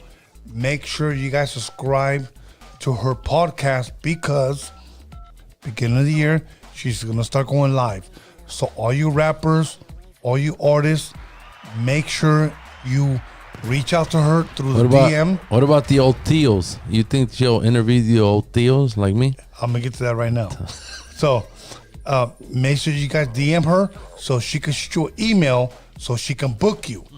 Okay, that was Magic Girl from Bakersfield. So now, when it comes to us old Teals, I think she'll book us, bro. We're a bunch of old-ass fools, you know. And the one who started that was that one guy, Snow the Product. You know, that guy's the one that started that. Influenced by the weak lady, Miss Pac-Man. So, she's called Miss Pac-Man because she'll gobble you up for 25 cents until she dies and gives up the ghost. Anyways, other than that, shout out to Wiz. I want to shout out Wiz. Wiz one, son. Was one, yeah. I always call him up for advice. Like, that's crazy. Like, there's always people that, like, I always tell them, hey, Wiz, what you think? Like, to me, I look up to Wiz and shit, Wiz one, and people will be like, who? Like, who the fuck is that? They don't know. Yeah, they don't know. But it's like, Wiz one. He's on Instagram. Yeah, absolutely. Anyway. So, what's that? Go ahead. Christian Barajas dropped $4.99. He said, Ernie G, what y'all about to do after this show? I need a ride home. I'm ready to turn up, son. I'm just starting. That's the bad thing. Yeah. It's like, you don't want to see me. You don't want to see me right now. Photo shoot right now. Photo shoot. Tadao. Other than that, I'm going to go ahead and say it's still 2022. Fuck Miss Pac-Man on Minds. The wig lady. Damn. That bitch still living with her parents. Damn. She's about to be 34 years old. And she was caught lying, and she's out of here, and she'll do anything and anyone to make it. Other than that, I hope you have a miserable night. You fucking fat stinky bitch. We out of here. Pinche perroda. Not only do you fart through your mouth, but through your fucking perrodo. And we're out of here. Madre culera. We're out of here. Any more questions? Hit me on the DM. Nah, I mean, let's go.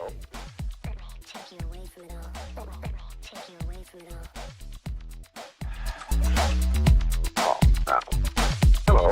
Hello.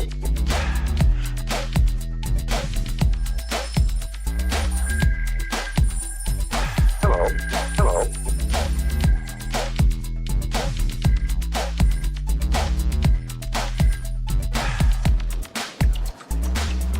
Hello. Let me show you a little world of excitement. Let me take you away from it all. It only takes a phone call.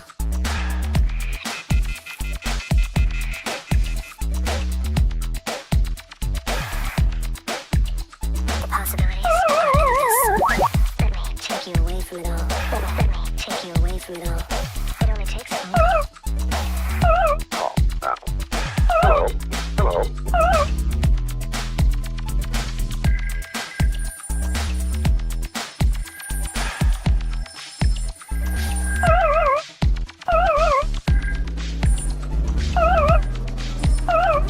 Let me show you a little world of excitement. Let me take you away from it all. It only takes a phone call.